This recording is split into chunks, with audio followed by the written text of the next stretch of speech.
Glamet, who is the facilitator. Mr. Glamet is the program coordinator for water and wetlands at the IUCN Asia Regional Office in Bangkok. He is also an IUCN regional focal point for nature-based solutions. Mr. Glamet has a diverse work experience, having involved in environmental conservation, water and transboundary cooperation, wetland management, fishery, and nature-based solution for resilience for almost 2 decades here in the Mekong and other parts of the world. So, Rappel, the floor is yours. Thank you. Thank you. Thank you very much, and good afternoon, everybody. I'm not sure I see everybody because we're a bit blinded by the lights here, but hope you see us. So this session indeed will be looking at transboundary fisheries in the Mekong. My name is Rafael, I work for IUCN, and I'll be the main facilitator for the next hour. So in this session, we will look at the importance of freshwater capture fisheries for the region, for the Mekong Basin, the current and future threats on fish and fisheries, and of course explore avenues and recommendations for strengthening the management of fisheries at transboundary level. So this session has been designed as a panel discussion to share analysis and various perspectives from the region to represent a diversity of knowledge and stakeholders, and we will also greatly rely on your inputs, so questions but also comments. I think it went very well this morning, so we'd like this kind of energy and participation from the floor and from online. So in a few minutes, we'll have Dr. Sonam, Chief Environment Management Officer of the Mekong River Commission, Secretariat, setting the scene and the context for our discussion today. And it will then be followed by 3 regional experts with short presentation or intervention. Dr. Jan Cox, Emeritus Professor at Hull International Fisheries Institute, Dr. Simon Finch Smith, Senior Fishery Officer at the Asia and Pacific Regional Office for the UN Food and Agriculture Organization, FAO, and Mr. Teg Manara, Executive Director of the NGO Forum in Cambodia. So following the presentation, we'll make sure to keep enough time for question and answer. You know already how to submit the questions online. Feel free also to take the floor and engage directly with us. And I would recommend also for participants that don't have a question, still check the questions that are online, as you can like them, and that will help us kind of capturing the key questions that you think are important. So now, with no further delay, I would like to start the panel discussion. And first, I would like to invite Dr. Sonam for a short presentation, setting the scene and context of transboundary fisheries in the Mekong. Dr. Sonam, as I said, is the Chief Environment Management Officer of the MRC Secretariat. He has more than 25 years of work experience in research, development, planning, and management of fisheries and the environment in the Mekong Basin. And he has prepared more than 200 technical reports and published nearly 80 peer-reviewed papers in international journals, including Science and Nature, the 2 world's top journals. So, Dr. Sonam, over to you for your presentation.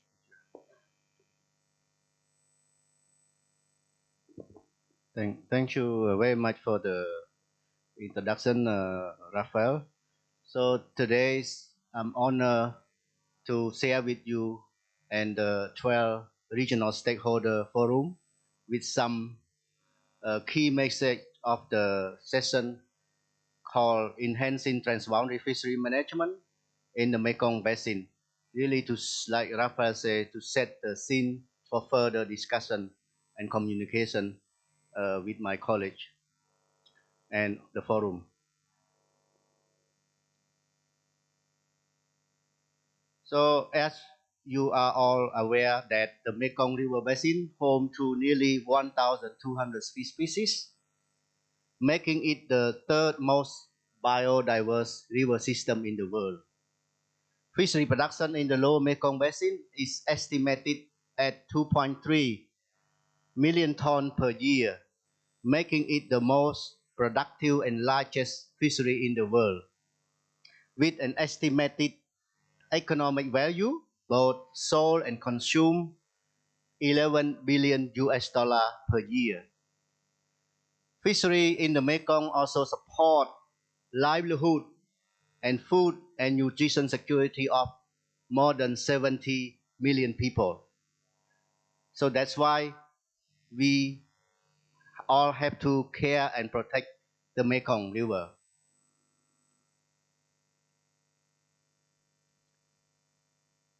So what are the threats to the Mekong fishery? The Mekong fishery are facing huge threat or pressure. One, illegal fishing, including destructive fishing. Two, water infrastructure development, including dam development. Three, land use, including deforestation and agriculture development. Four, extractive activity, including mining. And five, population growth, increasing fish demand and fish price. And six, climate change, including drought. So the pressure of hydropower development, sand mining, land use really affecting the fish habitat, river connectivity, sediment transportation, flow regime, which lead to affecting fish species diversity and abundance in the Mekong Basin. Climate change affects, of course, fish and their habitat. Increasing temperature and warmer temperature impacting the migration, the recruitment, the spawning, the fish abundance, and the stock of the fish. And population growth really impacting the supply, the demand, and the fish price increase. So, what is the MRC trying to do to address these challenges? The Mekong Basin Development Strategy 2021-2030, recently adopted by the Mekong country, is a whole of basin or sectoral or actor strategy, including the Mekong Basin-wide Fishery Management and Development Strategy, to guide toward achievement in improving in social, environment, economic state of the basin. We cannot protect all, but we must protect some critical fish habitat with transboundary significance at the three transboundary key fish habitat.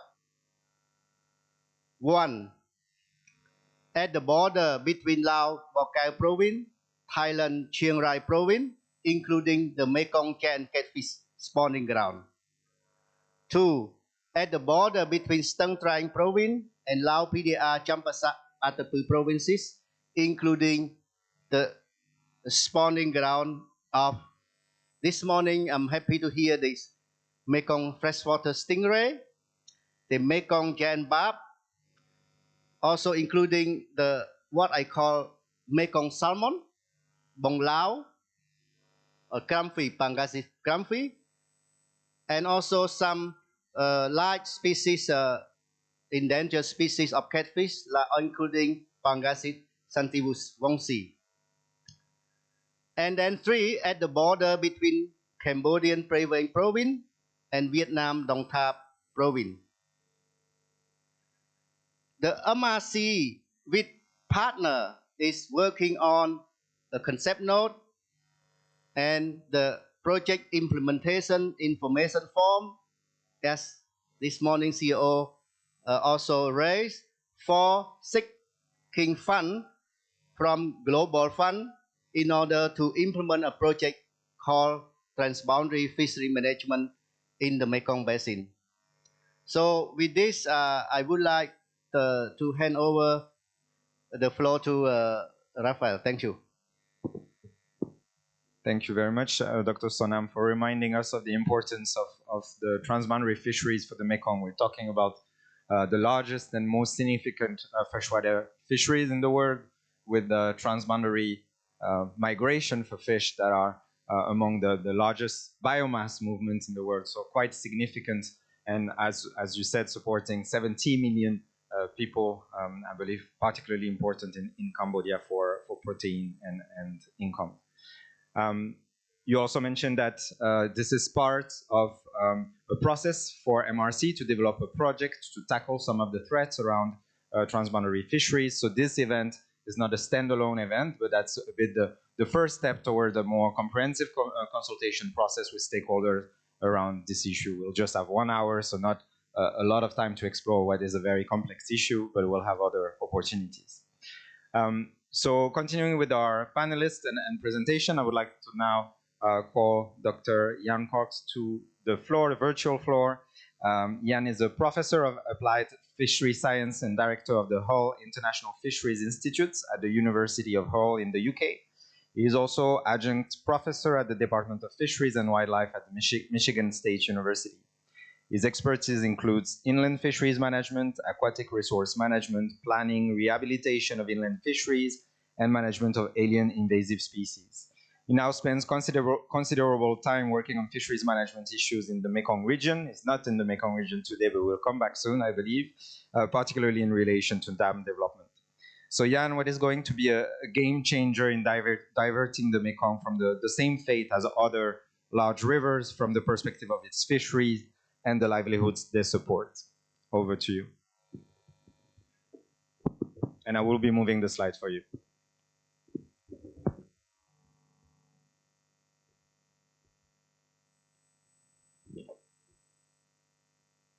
Jan, I believe you need to unmute. We cannot hear you. Sorry, everybody. Thank you, Mr. Chairman. I'm currently working in Athens as another project at the moment, so I'm sorry I cannot be with you. But what I want to just quickly look at over these few slides is actually how can we elevate fisheries into transboundary management within the Lower Mekong.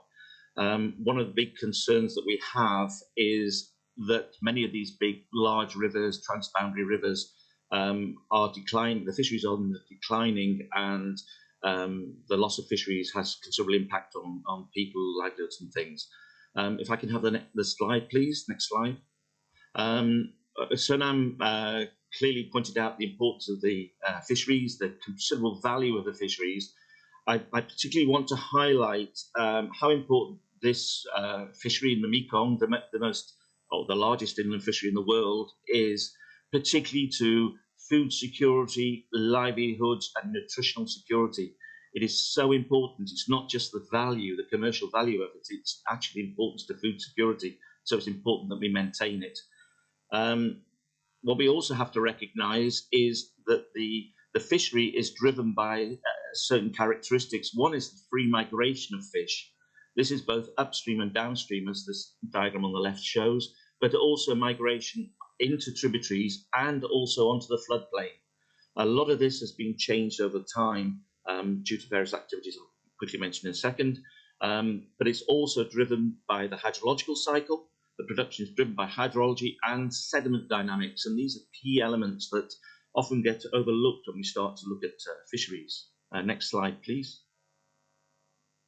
Sonam gave you a whole range of pressures. I'm going to just quickly concentrate on a couple of them. One is the fisheries exploitation pressure.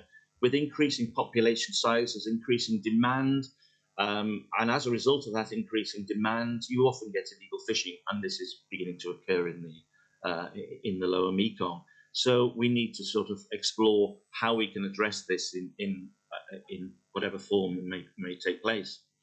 You've got huge agricultural development, particularly rice farming, and what's happening here is it's disconnecting the floodplains.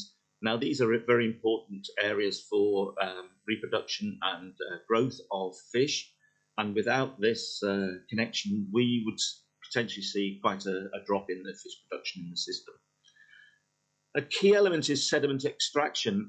We look at sediment extraction as a major resource, a very important resource, used for building, but actually what it's also doing is changing the morphology of the river. And it's not just loss of nutrients caused by it, but it's actually changing the morphology of the river and the hydrology of the river systems. And we haven't really explored that relationships. And this is particularly important with the Tonle Sap system, which is one of the key production units of the Lower Mekong. We all talk about hydropower, the barriers to migration that it creates, the flooding of the key fish habitats that are often in spawning areas, key spawning areas, so we get complete disruption of the production, and we get disruption of flows downstream.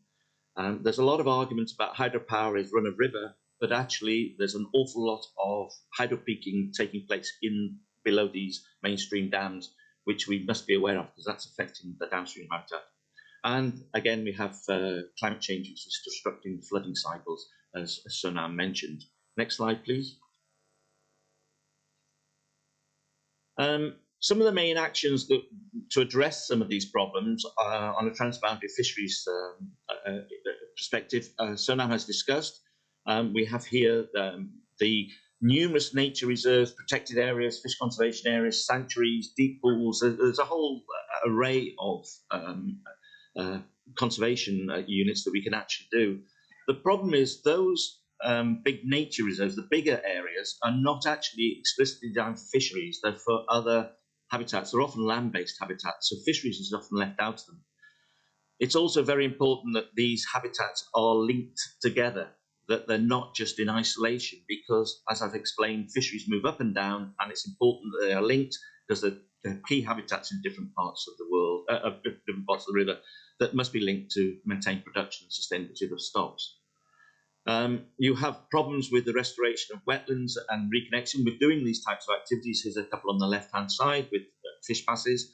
We're not sure how effective they are. There are fish passes on the large hydropower dams, like Zayaburi, but we don't know how effective it is. It's being monitored at the moment under the GEM program, but how effective it is unknown. And it is a particular problem we have to address. Then you have fisheries management. There are many measures, co-management initiatives, stock enhancement, and also fisheries management measures the same, but they're not really harmonized across the basin. And you've got to ask the question whether the management measures and the enforcement measures are enforced completely. So it becomes a problem. Next slide, please.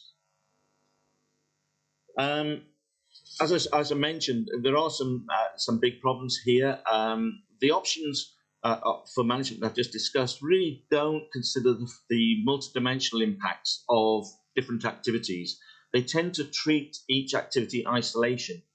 And we're not necessarily thinking in what I would call upstream, downstream thinking, that something high up in Upper Laos may influence what's happening down in Cambodia and Vietnam. So we really need to start to think about reconnecting these different habitats to make sure that everything is functioning as it should. I mentioned about fish passage. It is just one of the tools and suite of measures to support fisheries and fisheries migration. And as I stressed, it's untested.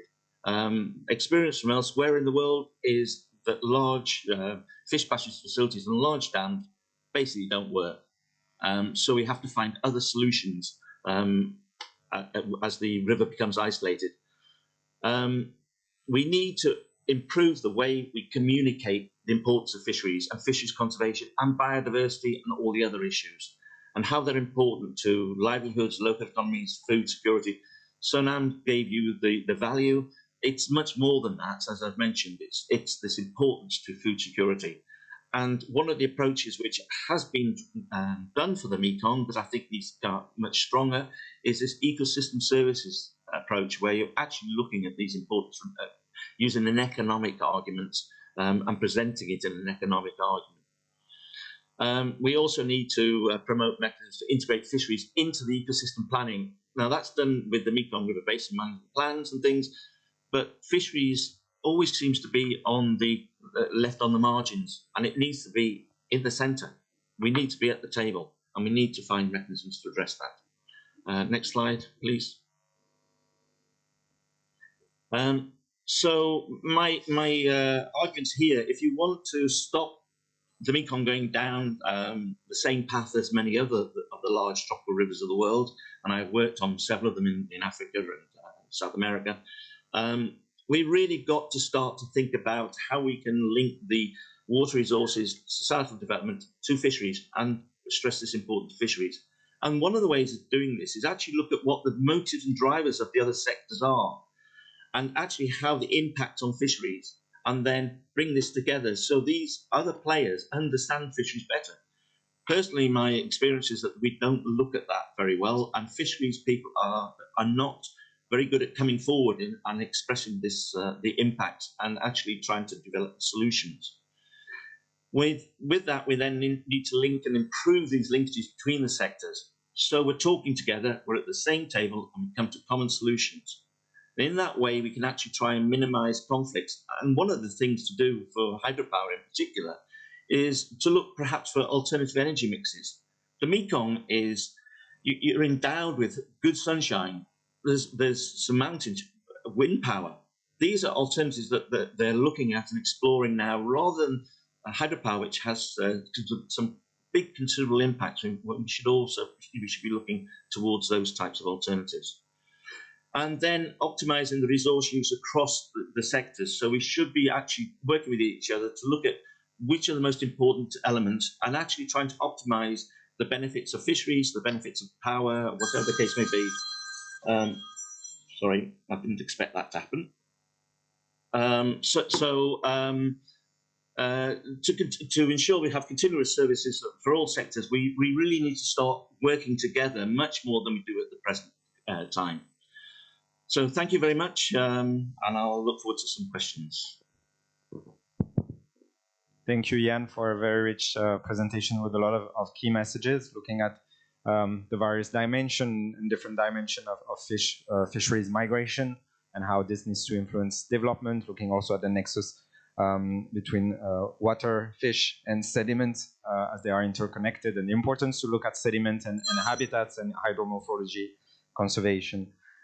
You also emphasized on this lateral migration and the connectivity that is not only upstream, downstream, but we need to look at reconnecting wetlands and floodplains and valuing better the ecosystem services that are supporting fisheries. And this is exactly what our next speaker will talk about, I believe, Dr. Simon Finch-Smith, currently the Senior Fishery Officer at the Asia and Pacific Regional Office for FAO. His professional career spans more than 30 years of experience in Asia, working in both fisheries and aquaculture development, including a period leading the FAO Global Inland Fisheries team.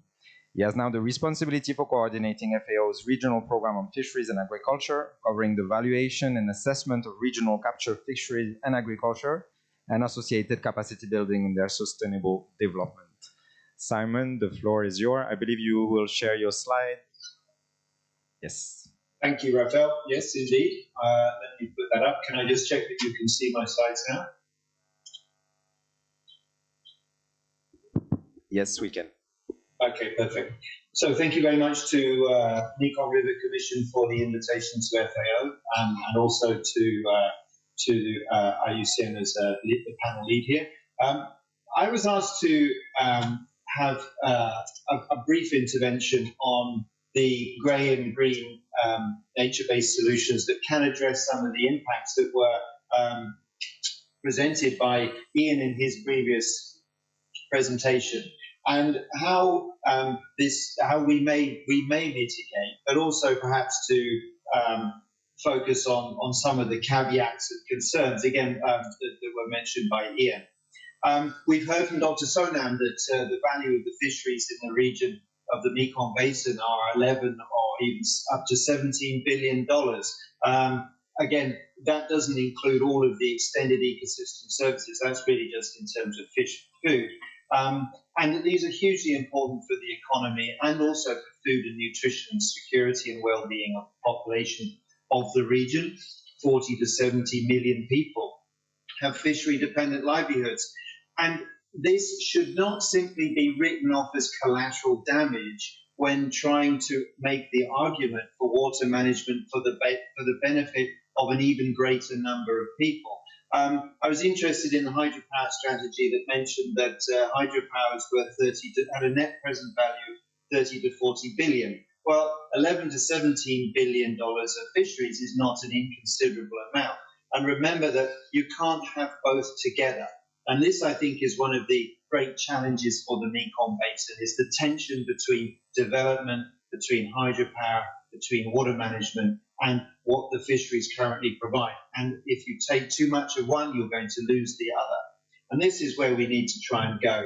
How can we deal with floods, flooding, irrigation and drainage that are increasingly part of the picture and makeup of the Lower Mekong Basin, but they are huge disruptors of fisheries and fisheries services? And how can we build in the opportunities for fisheries in that? We have, if you like, had a history of blindly developing water without really understanding what are the implications for fisheries. We're losing services, we're losing sediment, as Ian mentioned, we're losing connectivity, we're losing the ability of fish to reproduce and to be productive in these systems.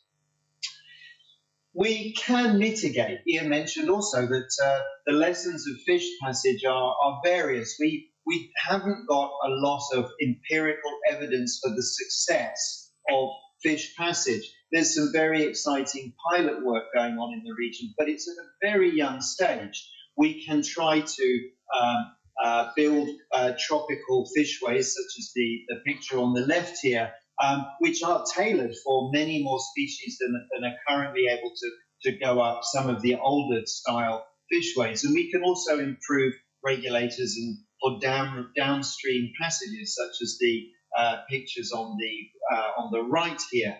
And also, we should be looking at connecting and defragmenting the floodplains, remembering that, of course, a lot of the focus is on large dams and the riverine fisheries and the effects of the changing flow that are created by the big dams. But it's much more than that. The fisheries of the Lower Mekong Basin take place in the tributaries, in the floodplains, in the wetlands, all of those areas that are connected by the pulse and the flow of the river and the rainfall that spreads this water throughout. And as we fragment that with roads, with rice fields, with drainage, with flood protection, we start to disconnect and fragment and lose the ability of these fisheries to function effectively.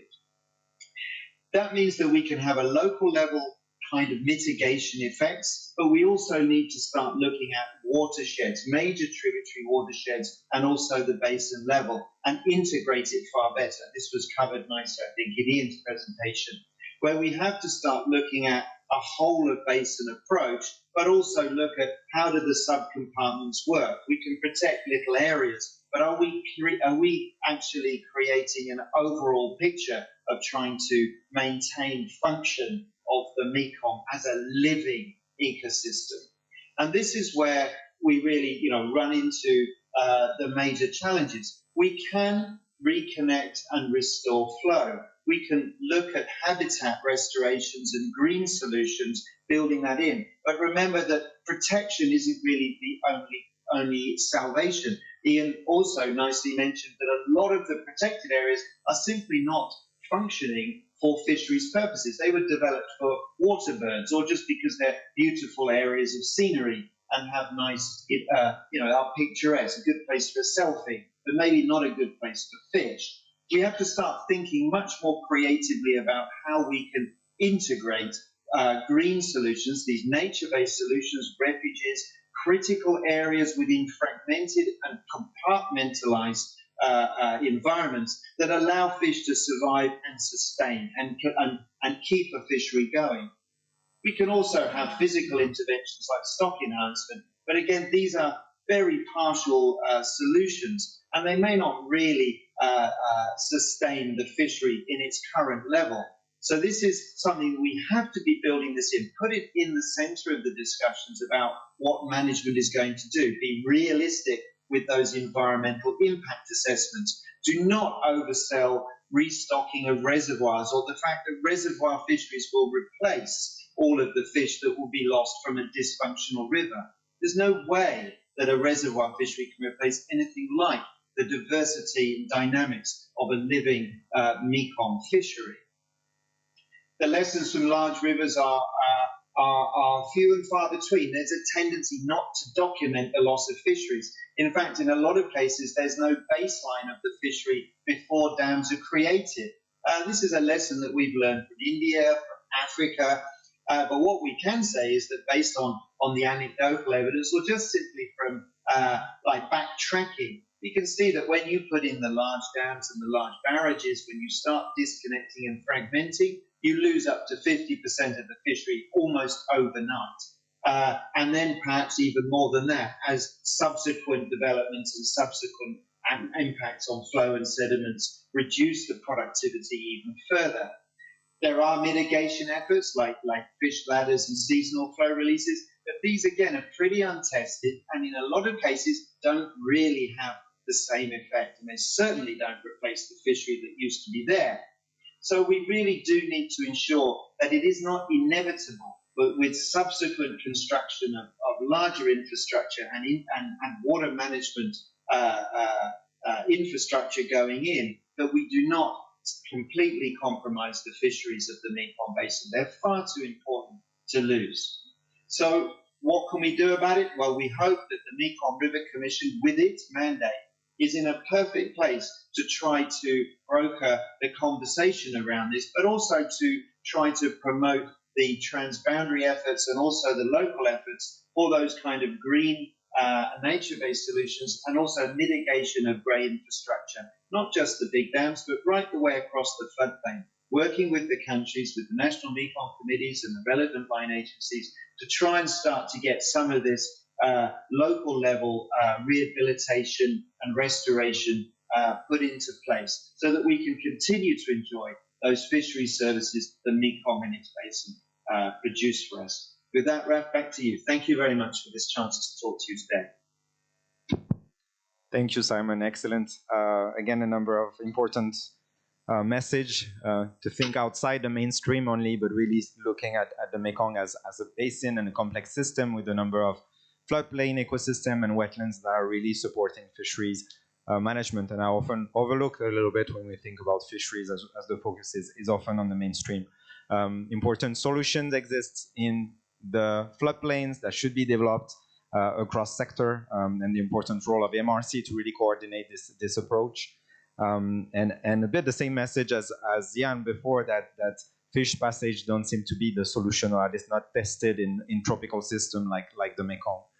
So it's very important to collect data, evidence, and to be very cautious in not considering necessarily fish passage as the ultimate solution or offset.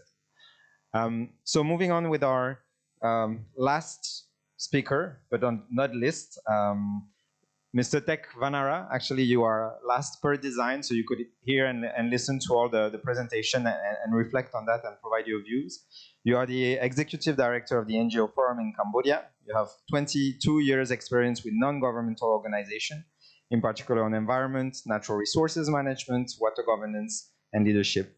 Currently, you hold the position of Executive Director of the NGO Forum in Cambodia, which is a membership organization that has 96 national and international organizations as member, and 450 national and international organizations in Cambodia as network partners. So, Mr. Tek Vanara, after hearing the other panelists, does it reflect the concern that you hear from the communities and the discussion on fisheries more at local level and fisher community level? And what are the expectations from civil society, from the communities, towards the government and the Mekong River Commission in terms of managing fisheries and improving their transboundary coordination on fisheries? Over to you. Thank you very much, and thank you very much for the presenter.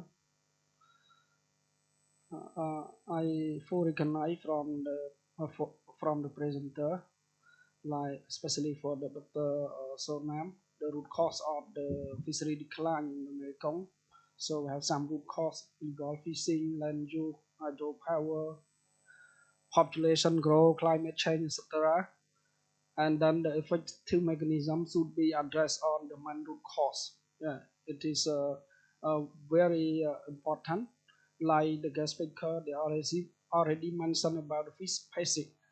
Fish passage is also, if you look at the hydropower dam in the Mekong, so it is a one root cause also linked to the fishery sustainability.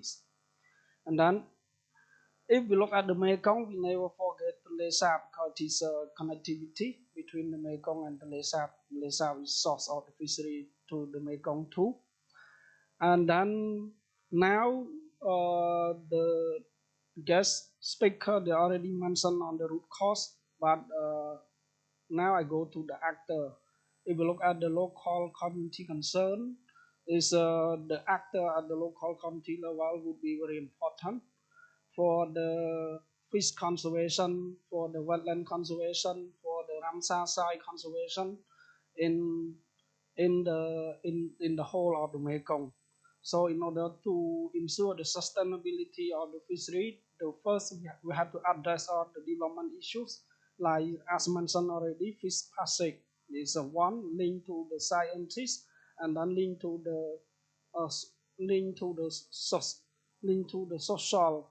It is very important to make sure the fish passage guarantee all stakeholders believe the fish passage. It is a mechanism, effective mechanism in terms of fish migration between the lower and then upper of the Mekong.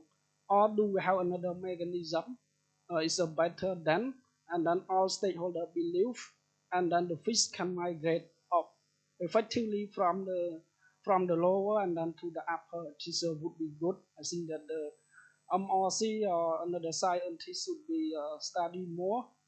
And second, we also, when we do the planning, so we encourage more people participation. Community participation is very important. And then in order to they have like a local knowledge experience, like 100 year, 1,000 year in terms of the fishery management. And then it should be strengthening the existing institution mechanism. For in Cambodia or in another country, they have like the county fishery, counties bay ecotourism, community in the indigenous people community, also ordinary people who live in along the Mekong River, and then county forestry and county protected area. They also very acting function at the local level, and then they should be encouraged through the allocated resource and then capacity, like strengthening their capacity enough to actively participate in the whole planning, in the whole of operation of the development project or conservation. This would be good. And another one, it should be like strengthening their capacity through the promoting participatory action research, linked to the scientific research that are conducted by the MRC or another university to ensure they have enough data and information to integrate into the local planning until national and then regional, and the planning and activity is a real like address to the people concerned, and then benefit to all stakeholders. And another one, we think that the one like the transboundary EIAs, transboundary environmental impact assessment, it should be include like more public participation, even though the Mekong is in terms of the transboundary is very important. And another one is accumulation like impact study. It would be good, because if you look at the development and the different country, the Mekong is a common good, and then the common rivers. And then if you look at the actor of development, they are also different actor, even though from the private company, but some is from Western, some from Asia, and some from another country. So in terms of language, in terms of system, in terms of technical, also they have different perspective. So if the system, for example, for hydropower dam, we have like the country from the Mekong from different country and the different company. And then if we want to ensure like the fluctuation, information sharing, and then the system would be good in terms of the one system, perhaps they can guarantee the sustainability. But in terms of collaboration, transparency, accountability in terms of the information sharing, it would be, I think that is should be deep discussed and then share.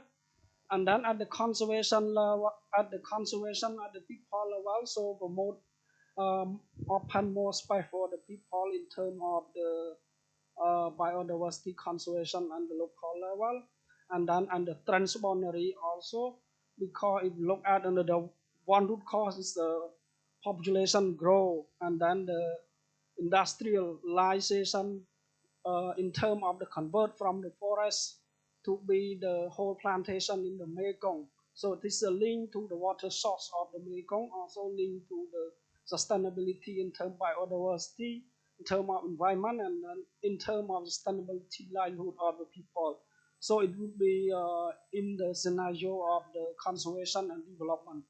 This is what we want to see more in terms of the planning. And then the last word from our perspective, listen more to the people, so the project will be a success and sustainability. Thank you.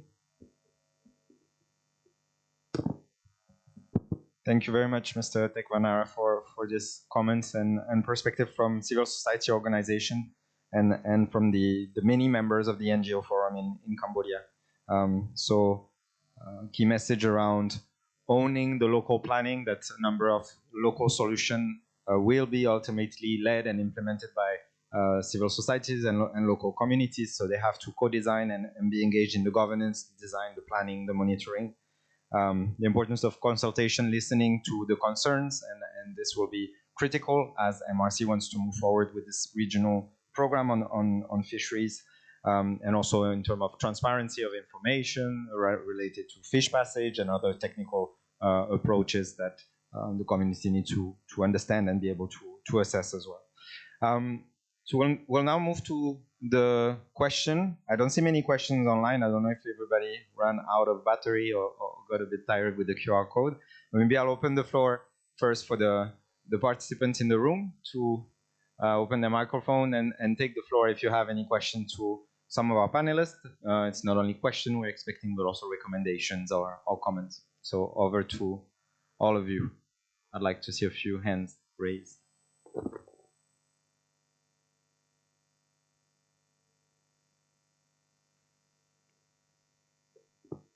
Nobody? That's the post. Yes. If someone could, or if you have a microphone, I think it works. Thank you. Go ahead. If you could introduce yourself before, just for the purpose of recording. Okay, Abhichai from Thailand, Independent Development Specialist. I think the session just now illustrates very well the water, energy, food nexus, right? Because fisheries, basically, you want to, as you know, consumption, right, by the people, which is food, and then you have energy, mainly, let's say, hydropower dams to supply the energy, and then of course water is the common element linking the two. Now I understand that the MRC is actually doing something on this nexus under a South-South cooperation type of thing. So I was just curious whether, you know, is there any indication whether this could be something that could that project could be looked into. Thank you.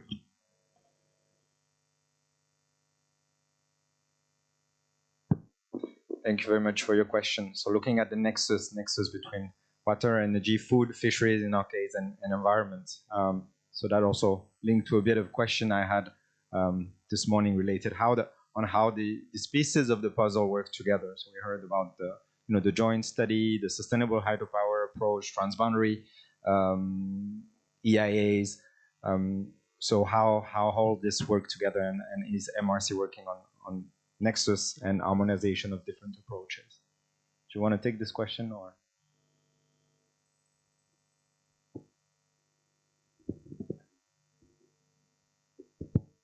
I will try, and then I think CEO will support also about the South-South cooperation. So I think in our BDS, I think the water, food, energy nexus is very also addressed very well, and I think MRC alone cannot address this this water, food, energy security and nexus. So currently we work with a lot of partner organizations, and for example, the energy security part. So MRC really focus on hydropower, water-related sector development, hydropower. But we also heard a lot about the balance between hydropower, wind power, and solar power. So this is not probably this is not expertise directly with the MRC. And now we work with a lot of partner, and we talk to ADB, we talk to World Bank, really, and we are preparing a big regional cooperation framework. One of the child project, or one of the project is to improve this water, foods, energy security, and also including Upper Mekong in China, so to address this. And also the project we are putting on this session also part of the food issue in regard to fish food security. So yes, again, cooperation, networking, and working together is very important to work on this water, food, energy nexus. Thank you. Thank you. Any other question from the floor? Yes, maybe Carl in the back or in the front. Yes, go ahead. Support government from Thailand, Committee of ONRW. As they mentioned about the CSO along the Mekong River, I found that there are so many activities that they try to implement or to conserve the natural resources by the constructing the sanctuary area along the Mekong River bank, especially in front of their village.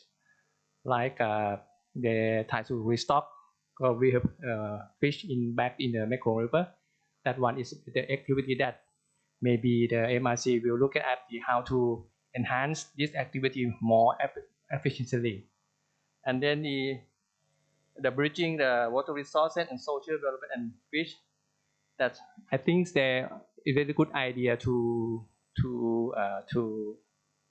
enhance this for the country members, and that's I just mentioned that maybe that can be initiate the idea or the process along the Mekong River, because that I found that so many private sector try to dredge the sand to get more. We found the soil erosion along the Mekong River. That's why they destroy the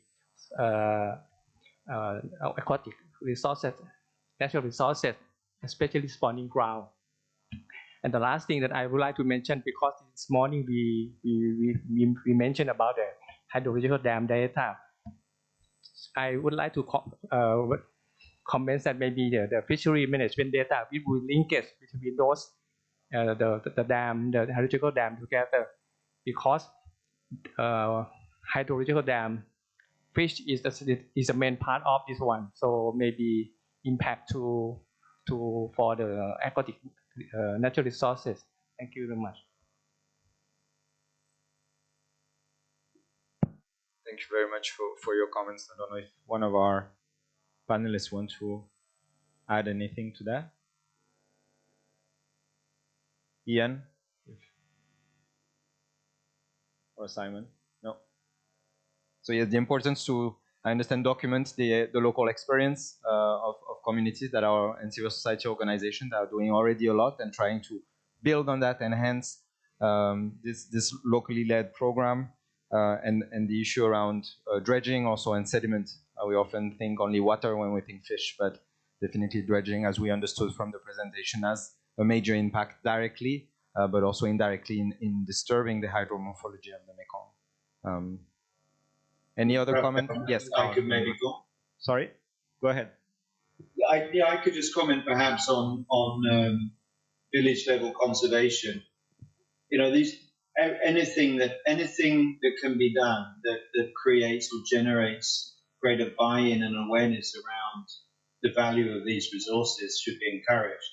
The challenge or the issue is that these are very, very small scale activities and their impact is extremely localized and may not necessarily contribute to a greater outcome. This is where coordination and harmonization can be much more effective. And this is a role where the government or MRC, through working through the members, can be much more effective, where you have, for example, communities looking to conserve habitats, but being part of a much more strategic stocking program, for example. An enhancement, habitat enhancements are the same. But again, there have been some very interesting work on controlled releases and trying to improve connectivity in the same way and linking that through irrigation with communities. And again, this sensitization to fish and what they need is really key. And it's not just about stocking, not just about adding fish. It makes you feel good, but it doesn't necessarily create a solution. Maybe Ian would talk to that as well. Yes, can I just endorse what Simon said? But the one thing that I think is important and we need to think about is when we talk about community management, we talk about community management within fisheries. And that needs to expand. It needs to actually look at almost natural resource community management. So you actually bring in all the forestry people, you bring in all the agricultural people into well, it's not community, but it's more a stakeholder environment. And I don't think we tend to do that very often. Excuse me. We did this in several projects on the Zambezi system where we faced the same problems. And it was interesting that the people outside fisheries were actually very supportive of the fisheries people. They recognised that importance. And when they started to get together, they had a much more powerful voice when they were fighting the major development activities. And I think this is something perhaps that could be learned in this region. So we start working with other local community types of different resources. Can I also mention one thing which I forgot to mention before, is when we're talking about fisheries here, we're talking more than fish. We're talking other aquatic animals, which make a major contribution. And we tend to forget that when we're discussing this. So we've also got to think about that, the biodiversity elements. Thank you. Thank you. Yeah, the last point is very important also, that we're not just talking fish. When we look at community level, there's a lot of aquatic product and other non-fish aquatic animals that are extremely important. I think Carl had a question at the back, if you can. Thank you very much. So thank you very much for this panel. For emphasizing the importance of ecosystems and nature more broadly in the context of development. I think this is a really important discussion. I wanted to ask a question about the concept of rewilding. So I observed from the general way in which basin development is kind of thought about and planning is done, that it always implies building new things. But in some regions of the world now, river basin planning is actually talking about the reverse, the selective removal of infrastructure to reconnect ecosystems together again, which I understand is some of the messages that I'm hearing from the panelists. So I'm wondering if this is a discussion that might be useful to take place in the context of the Mekong Basin, and if there are other useful experiences in other regions that could be brought in. So essentially to rethink the way in which planning is being done, but planning doesn't always mean building new things, but also removing existing infrastructure as certain costs have become apparent from them. Thank you. Thank you. Simon, would you like to take this question? Opportunities for reopening connectivity? Certainly, removing redundant infrastructure is kind of, let's say, the thing that has been, let's say, caught the attention in other parts of the world. Deciding when infrastructure becomes redundant, that's the tricky thing. And a lot of this boils down to how you value and cost the structures in the first place. In some cases, they should never have been built anyway, if you've done your costing properly. I mean, we've had these conversations about how do you actually cost. and what are those benefits? Is something you're building for 25 or 50 years going to actually be worth it if you've lost so much other services? Rewilding is a very, let's say, it's a term that tends to get people's emotions up, but we can absolutely talk about renaturing or restoring services that have been lost. Removing structures that are redundant, yes, or simply replacing or allowing things to grow back that have been removed. Managing or highly managed environments can be allowed to rewild or to restore themselves. A lot of this is the soft solutions that we see, because simply putting water in a place doesn't necessarily create more fish. You need a lot of the associated habitat. There are other things that need to go in. There's nutrients, there's cover, there's shelter. All of these things are part of that. So yeah, all of this can be done. And the nice thing about it is that these sort of things can be done at every sort of scale. You can have very local impacts and you can have very, very big impacts, depending how you tie it together, how those linkages are created between your efforts. So this is something absolutely we should be encouraging. The price tag is not too bad, but it does require us to have another look at values. And I think this is somewhere where the conversation is not very mature in the Mekong Basin, where we are very poor at how we value things. And let's say there is a degree of a non-transparency about the benefits and the real costs that are arising around some of the developments that occur. Thank you, Simon. We have, I believe, 5 minutes. Can I make another comment? Rewilding is a very westernized solution. Sorry to say this at the moment, as I see it, and I work a lot in restoration activities. The one thing that Mekong, I don't believe the Mekong is in such a bad state as yet. And one of the things we should be doing is actually looking to protect those key elements now before they are changed. So we should really focus on that to start with. And with the rewilding or the restoration activities, you need to focus on habitat that can be restored, that will return its natural functioning, rather than actually what's happening in many parts of the world. They're doing it, it's almost what we call gardening, and they're trying to regenerate something that is like what we think it ought to be like. And so we want to be very careful what we do here. First step must be to protect what we've got, and that's particularly important in the Mekong. I think in the last 5-10 years, MRC really working quite intensively to review all this. I remember 14,000 irrigation weir and structure in the wetland. So and try to restore the hydrology, the connectivity of some important wetland and led to the irrigation weir. And by putting a connectivity, by putting a simple cost-effective passages, Simon already showed this a great structure. So again, I saw also a question about community fishery and support community. Again, this is I think we need collaboration. We need to work with the organization or partner, really work at the local level, at the ground level, for managing, for restoration. And MRC really have a big role to have a regional tool, a regional guideline, really for uptake by the country, for uptake by the local community. So we really need to work with our partner, really to uptake our tool. For example, this fish-friendly irrigation scheme we call. So we look at the structure, we restore the hydrology conductivity. So yes, over the past 10 years we worked so hard, but we never proposed any removal.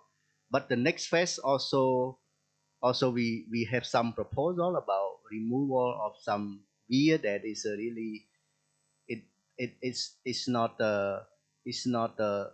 environmental, social, economic important to the floodplain, to the river. So there is a proposal in our work. So this is happening. already. Thank you. Thank you. So I believe we're reaching the end of the event. I just wanted to take at least one question from online. So there's a question on, we understood that a lot of fishery management will be also looking at floodplains, tributaries, all those lateral connectivity. So what is the role of the MRC in terms of working with the countries on, I would say, outside the mainstream? Because we believe that, I understand that the Mekong River Agreement and the mission of MRC is really focused mainly on ecosystems in the mainstream. So what can be the influence of the Commission in terms of engaging the country in looking at tributaries and floodplain issues? Easy question.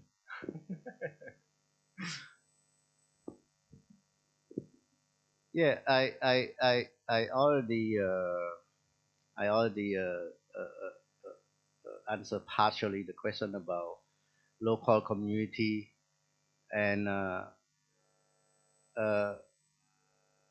we are now, I think, moving a bit from the planning, regional planning, to more local management and development at the local level. I think also this has been addressed in our BDS and fishery management strategy, especially in regard due to this local transboundary fishery management. So we are not focused on regional transboundary, local transboundary fishery management. But again, this is a bit beyond our work.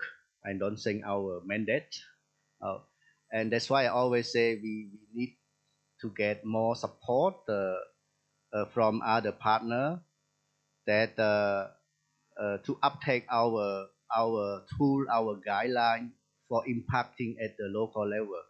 And now we are developing, again, we are developing a proposal for enhancing transboundary fishery management at the local level for seek additional funding from the global fund, really, to address this local community issue to benefit local fishery community.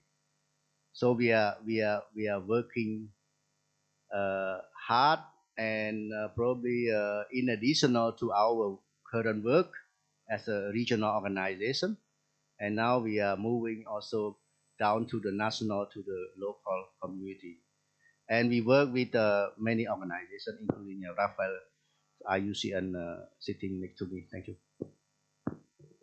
Thanks. So I think I'll stop here with the question, but a number of interesting questions or recommendations also around, assessing the effectiveness of the fish passage in Sayaburi and Don Sahong Dam, sharing the information so we can keep this science-based discussion alive on is it an effective tool for mitigation of hydropower dams on fisheries. So I'd like now to move to, I think we have just 2 slides summarizing a little bit key message from our panelists. I will go through that very quickly, and we will then close the event.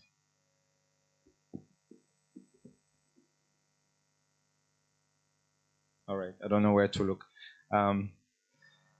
So a few important key message, and of course that's not a comprehensive report because this was prepared before the event, so we'll make sure to capture all your inputs and the elements of the discussion.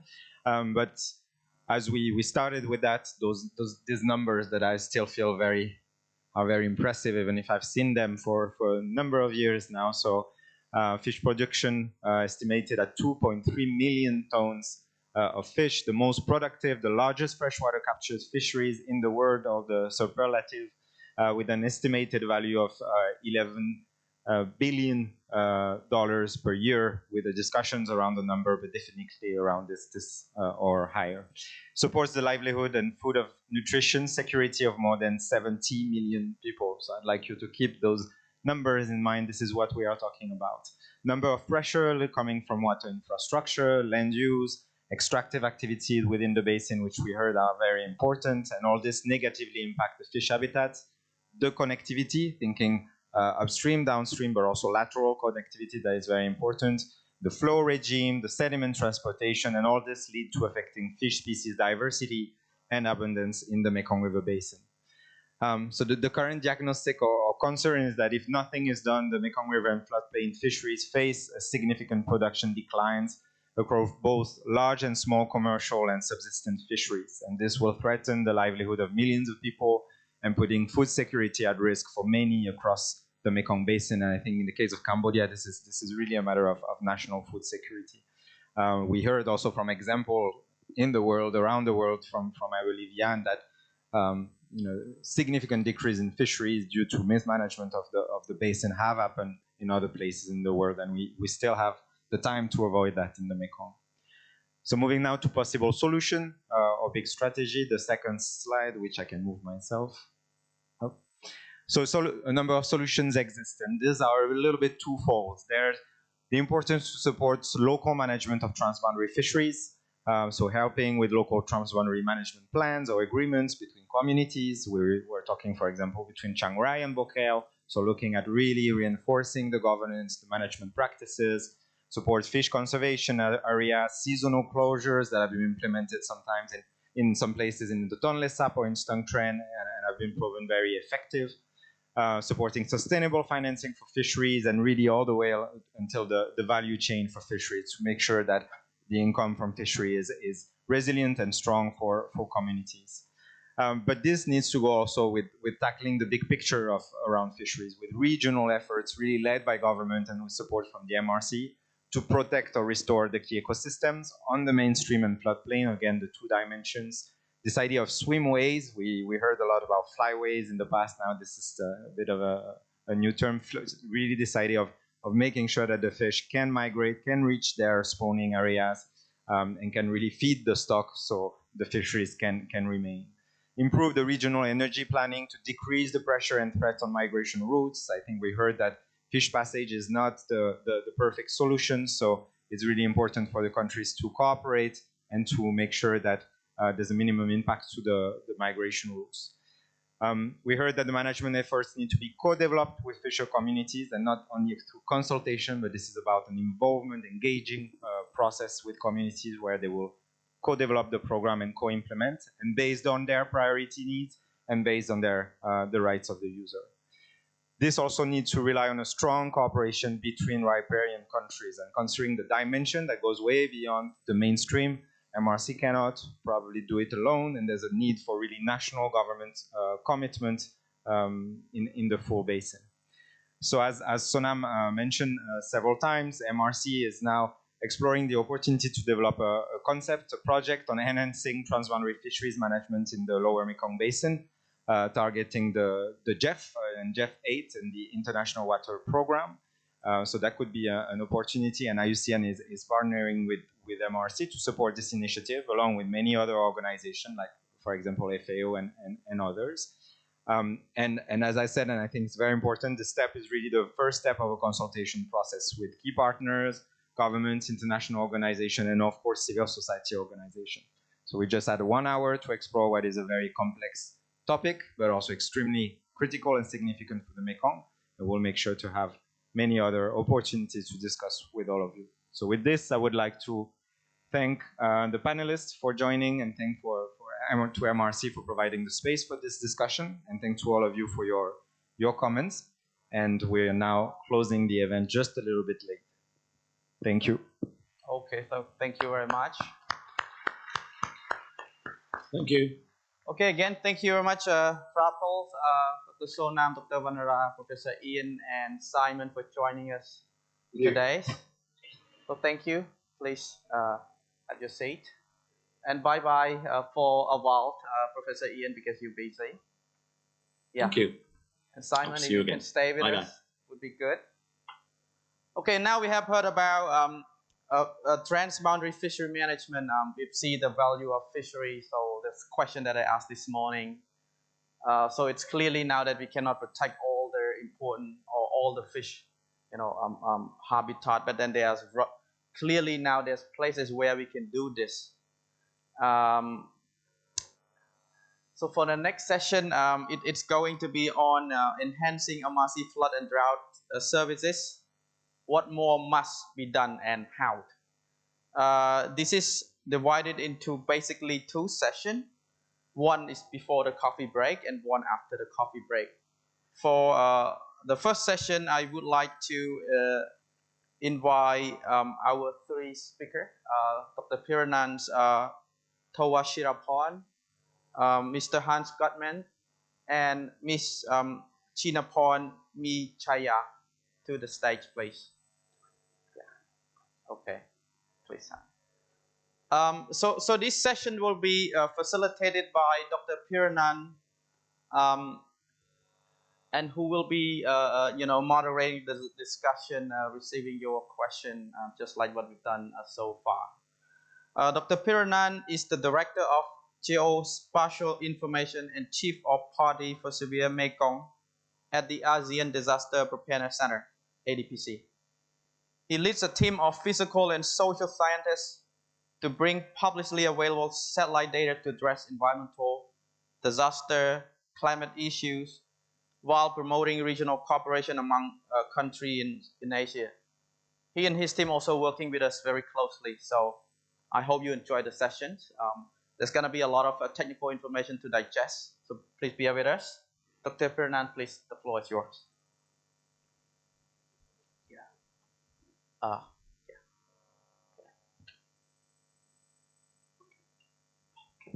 Thank you so much, Sophia, and welcome everyone to one of the technical sessions that we have at the Stakeholder Forum today. The title of today's session is on enhancing MRC flood and drought services. But that is not the main discussion point today. The main discussion point is what happened next. Right? What more can be done? What more must be done, and how can we do it? This is the main discussion point that we want to try to achieve and learn from everyone in this panel, in this forum. We know very well that MRC has produced great information related to flood and drought. We don't really know what happened next after that. We would like to know all the way to the end user side. And that's how we, together with the MRC Secretariat, designed this discussion panel to follow the information flow, right? Going from information producer all the way to the end users. And this is how we break our sessions into three main parts. The first part will slowly touch upon the information production, the new kind of information that we have been working with the MRC to improve related to drought and flood forecasting. But then we will jump right into how users can benefit and have been using that kind of information to make better decisions. And the last part of the discussion will be going with end users to hear from a different perspective on how this information can really benefit the society and communities at large. So this is how we're going to be with everyone for the next 1.5 hours. I know that we are about half an hour delay in our session today, so we'll try to be very concise and we'll squeeze the session a little bit. So before we get into the rich discussion, I have a privilege to introduce you to one of the person whom I believe know about the Mekong region really, really well. He is now working as an executive director of the Asian Disaster Preparedness Center, but he has been working in this region for a long, long time. And he worked closely with the MRC in his previous realization before joining ADPC. So with that, let me invite Mr. Hans Goodman just to set the scene, to lead us into the further discussions. Thank you, and welcome to this session on floods and droughts. And as Piranan pointed out, I get confused whether I'm in MRC or ADPC because there's so many familiar faces here. But nevertheless, let's start. Floods and droughts causes untold damage, and both economic and social. And floods leads to loss of life, destroys livelihoods, and crushes dreams for many. Droughts also constrains prosperity, causes economic losses, and threatens food security, and can lead to outmigration in search of better livelihoods. Some figures, annually we estimate that 3 million people in the basin are affected by floods and causes close to $100 million in damage each and every year. Some years, of course, lots more. In 2011, I think the figure is just under 400 million. And extreme droughts, 2019, affected 1.8 million hectares of croplands, For those sports enthusiasts of you there, that's 3.6 million football fields and affected $400 million in damage. But it's not only that. This also goes beyond the region. We talked about food security, and again here, the region produces about 50 million tons of rice each year and contributes significantly to the world's rice export. And as we have seen recently, a disruption to food supplies, currently through the conflict in Ukraine, etc., has a lot of knock-on effects. And I think the estimate now by the World Food Programme was that in the order of $14 billion are needed just to address the urgent emerging food security issues globally. But on the other hand, floods are not all bad. Flooding is needed. And the flood pulse system in the Mekong is what makes it so productive. And we just heard on the fishery section about perhaps the richest inland fisheries in the world is due to the flooding system and the Tonle Sap and the Mekong. And droughts can be managed. FAO, with its early warning, early action, has a lot of toolkits and others, and there are ways of reducing the impacts of droughts. Having said all that, we all recognize that things will get worse. Climate change is already upon us, and floods are ravaging India and Bangladesh as we speak. But our ability to be able to enhance resilience and adapt to climate change is also increasing. We are learning a lot, and there's a lot of available tools and ways to do it. Just a little bit briefly before we move on, the Asian Disaster Preparedness Center, for those who are not so familiar with us, ADPC, we're an autonomous international organization with a vision for safer communities and sustainable development through disaster risk reduction in Asia and the Pacific. And ADPC has a long history of working with MRC. I think we began in the early 2000s in the flood management program, which was precipitated by the devastating floods in 2000 and moved on for the following decade. And since 2017, we have worked actively with MRC on flood and drought forecasting through the Severe Mekong program, which is supported by USAID and NASA. Our work has been focusing mainly on improving the remote sensing information, data, and decision support tools in order to support MRC with a drought management strategy.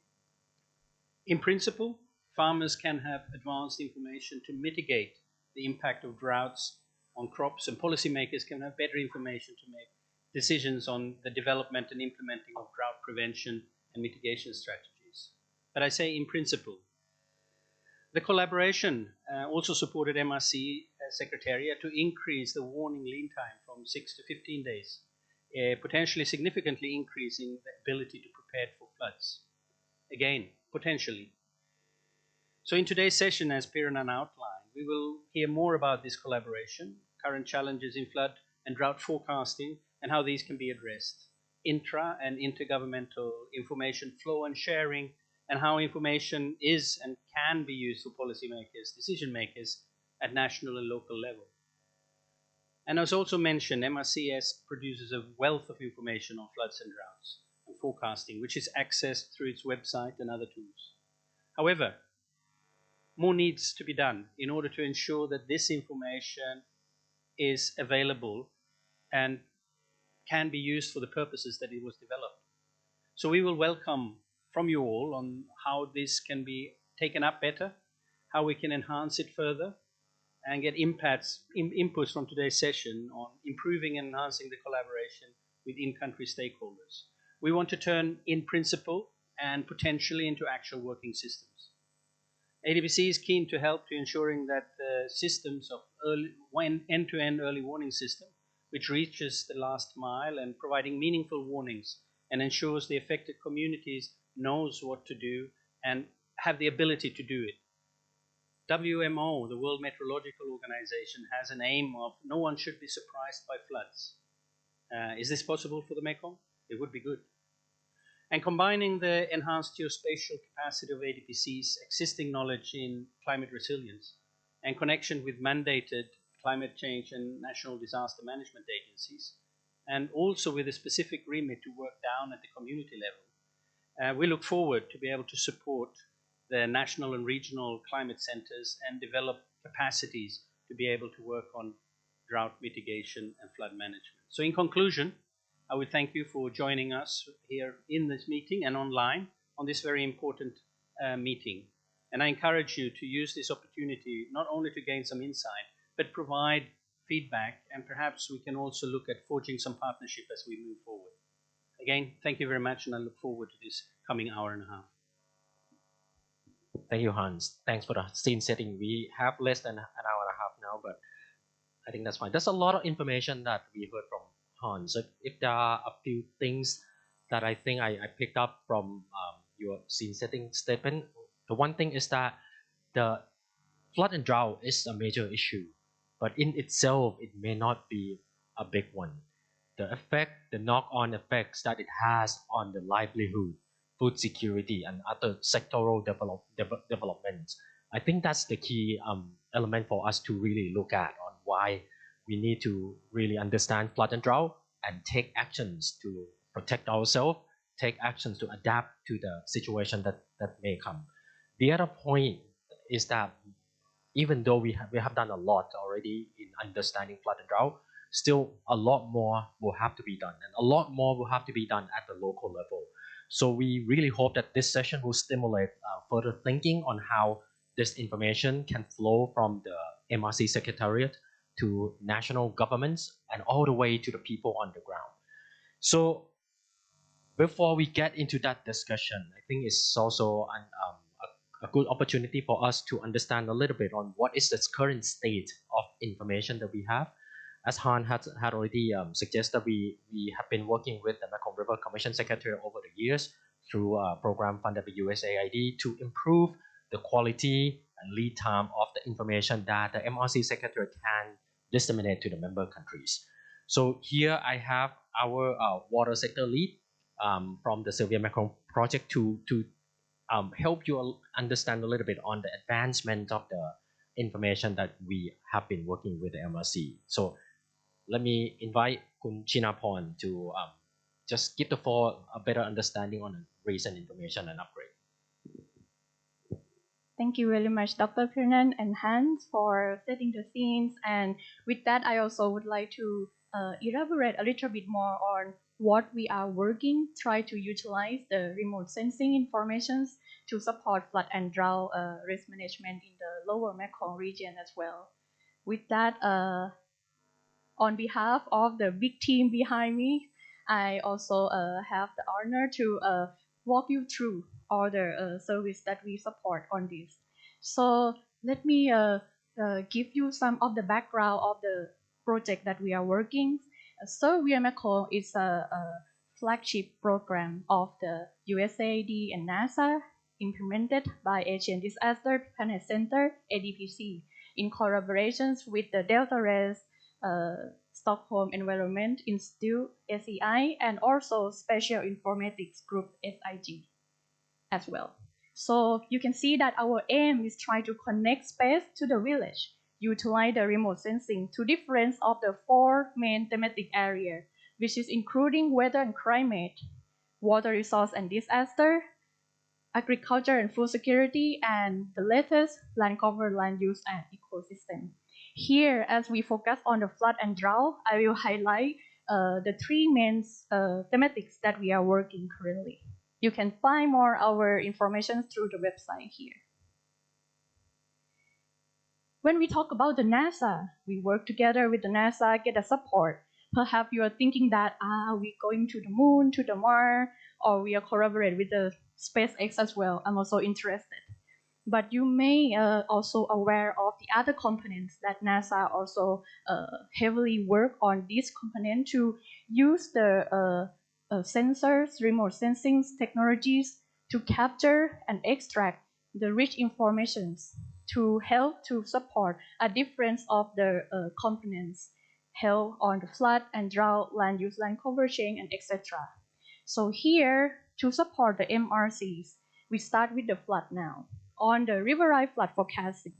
So you can see here that we try to utilize the global rainfall here. If you can see, we provide to support a better high spatial resolutions and also improve the update latest of the sensors to enhance the flood forecasting at the MRCs. Aside from that, we also introduce the forecast precipitation rainfall to increase the lead time, as Han mentions, from 7 days to 15 days to enhance the flood warning system accordingly. Here, I just give you some overall idea of the framework that we are working. As I mentioned, that we utilize the Earth observations to support both short and medium-term forecasts. But it's not just only that. You are aware of the remote sensings. We may not use directly, but we will try to aware also that there are the errors, noise. So therefore, the Survey Mekong, we develop a tool called GPM Beacon to reduce those errors, fix it, and then integrate into the MRC fields flood forecasting system. For the medium-term forecast, as I mentioned that we utilize the forecast rainfalls that increase the lead time, but we also correct the errors and also downscale to the 5 kilometers resolution to make sure that it will really improve the accuracy and lead time, as I mentioned earlier. It's not just only that, the river rise, but also the flood. The flood is become more often and often, but it's also a challenge to capture the flood and give the on-time warning as well. So how can we do that to support the Mekong regions countries? So with that, we also collaborate with the MRCs. We went to the IFDMC centers.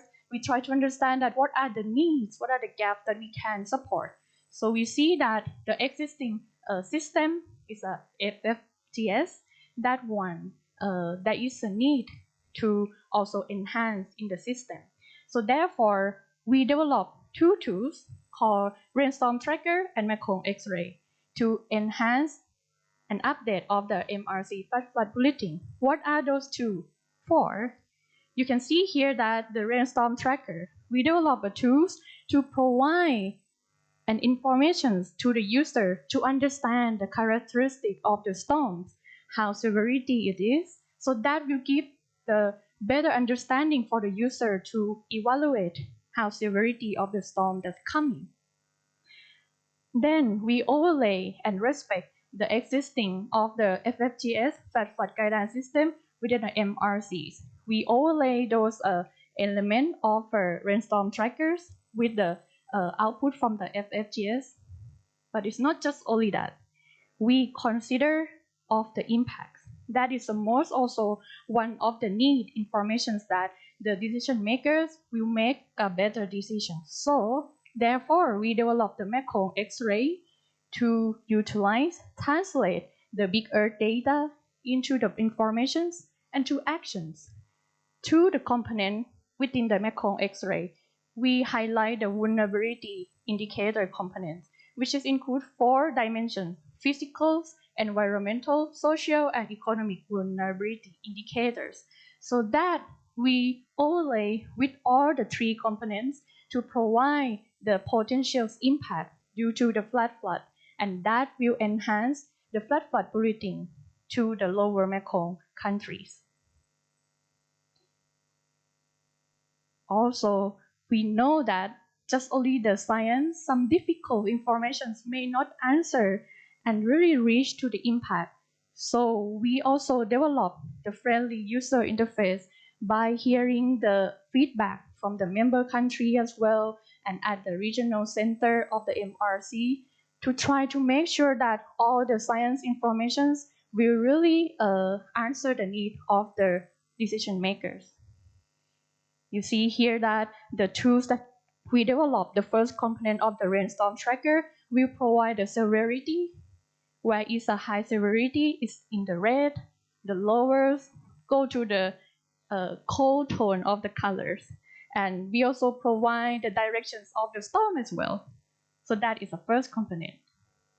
But as I mentioned that is not enough. We need to make sure that the decision makers could have a better decisions. So with the vulnerability exposure components that we integrate into that, you can see that it will provide the potential of the impact area. So then, for example, maybe there is a heavy storm in this area, but no exposure, no buildings, no vulnerable groups. So perhaps that's less risk. But if that area has a vulnerable group people living there, so that means that the decision makers need to pay more attention on that. So here is an example of our tools output that we also provide the critical infrastructures. Overlay with that, we consider about the vulnerable groups that show that which area has a high impact to those groups as well. That is integrated into the tools that we provide. We talk about river rise, we talk about flood. And this morning, for the whole morning, I have been hearing about the increasing of the reservoir in the region as well. And that also make a lot of challenge that we need to be aware and make sure that we will try to provide the need information to help to support that. This is also because of the data sharing limited, the lack of the ground data, also the transboundary issues. So therefore, we are thinking that how can we use the Earth observations to support? We are aware that each of the country in the regions has a good ground data already. But in the area that those agencies and stakeholders couldn't cover, or some of the transboundary data sharing, Earth observation could help to support that. You can see here that, therefore, we hear the needs at the regions. We work together with the NASA and also with the support together co-develop with the University of Washington and Houston, develop the tool called RAD Mekong. This framework, you can see here that it's not just only the Earth observations, different sensors, but integrate, combined with the physical-based model, hydrological model as well. So that could help to provide important outputs such as the inflow, outflow of the reservoir extent changes, etc. Our aim is to support MRC for a better flood and drought risk management.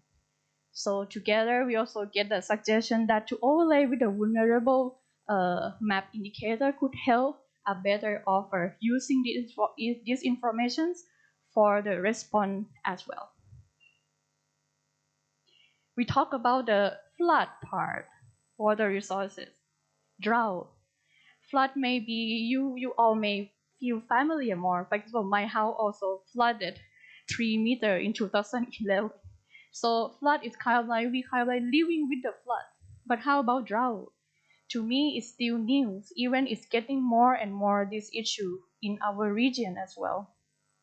So therefore, we also work closely with the MRC, with the member country as well, and also downline to at the national level to really hear the need and help to provide the information to the farmers. So therefore, you can see this is an overall framework that we develop tools that combine between the hydrological models together with the crop models to provide the monitoring drought indicators, forecast, and also the crop yield. So that will help to support to enhance the better decision for the food securities and the better water resource management as well. In conclusions, so we are Mekongs. We are not working only with the technology and science, but we also really pay attention on the capacity buildings, because that is also the core to make sure that our science and technology will be able to sustain in the regions. So here you can see that we also work closely at the regional levels, provincial levels, national level first, provincial level, down to the locals, to really make sure that our tools will be sustained, and also to serve that all the science informations will be able to implement. We also aware that what are the existing policy plans, strategy plan. So we'll work and here with the MRC integrate within the drought management strategies accordingly. Because it's not just only the science, but it also should align with the strategy as well to make sure that it will be used and implemented. To answer with the main thing that I mentioned, connect space to the village. So that is from my part. Thank you so much.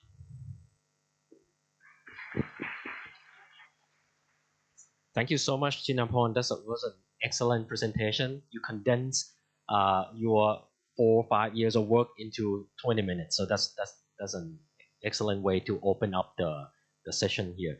So I would like to invite both of you to stay here a little bit, because what I would like to do next before we invite the countries to come up is to open the floor. But if I think we have time for 2 questions from the floor. You can direct your questions to either Hans or Kun Chinapon. The floor is open.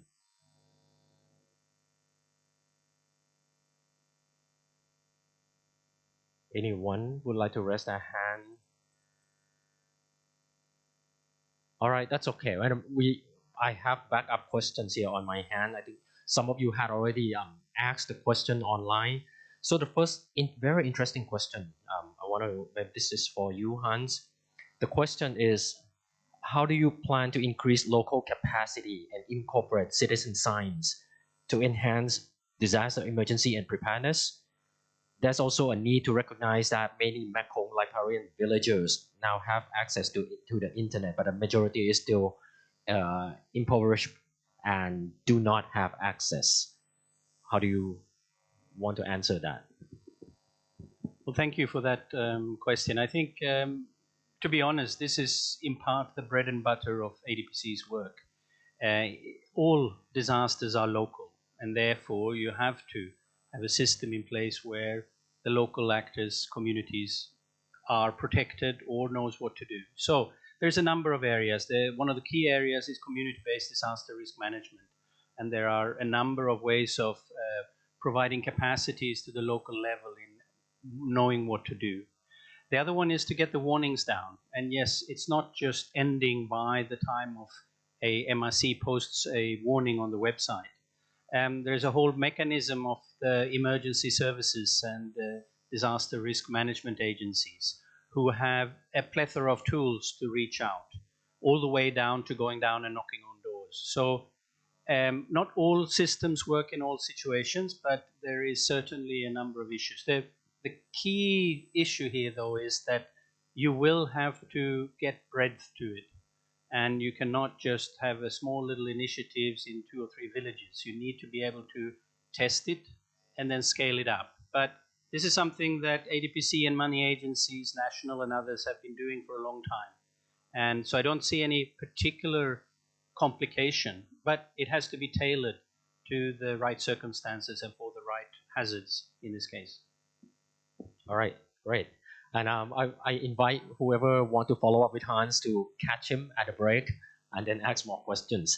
So another interesting question for Pin, slightly more technical. The question is, on this bias corrected rainfall data, the question very interesting. Will this bias correction tool be corrected solely by US experts? And will this tool be can ensure that unbiased interpretation of data, especially if they will be inconsistent with other water monitoring systems? So can you talk about the engagement and the development of this bias corrected data, please?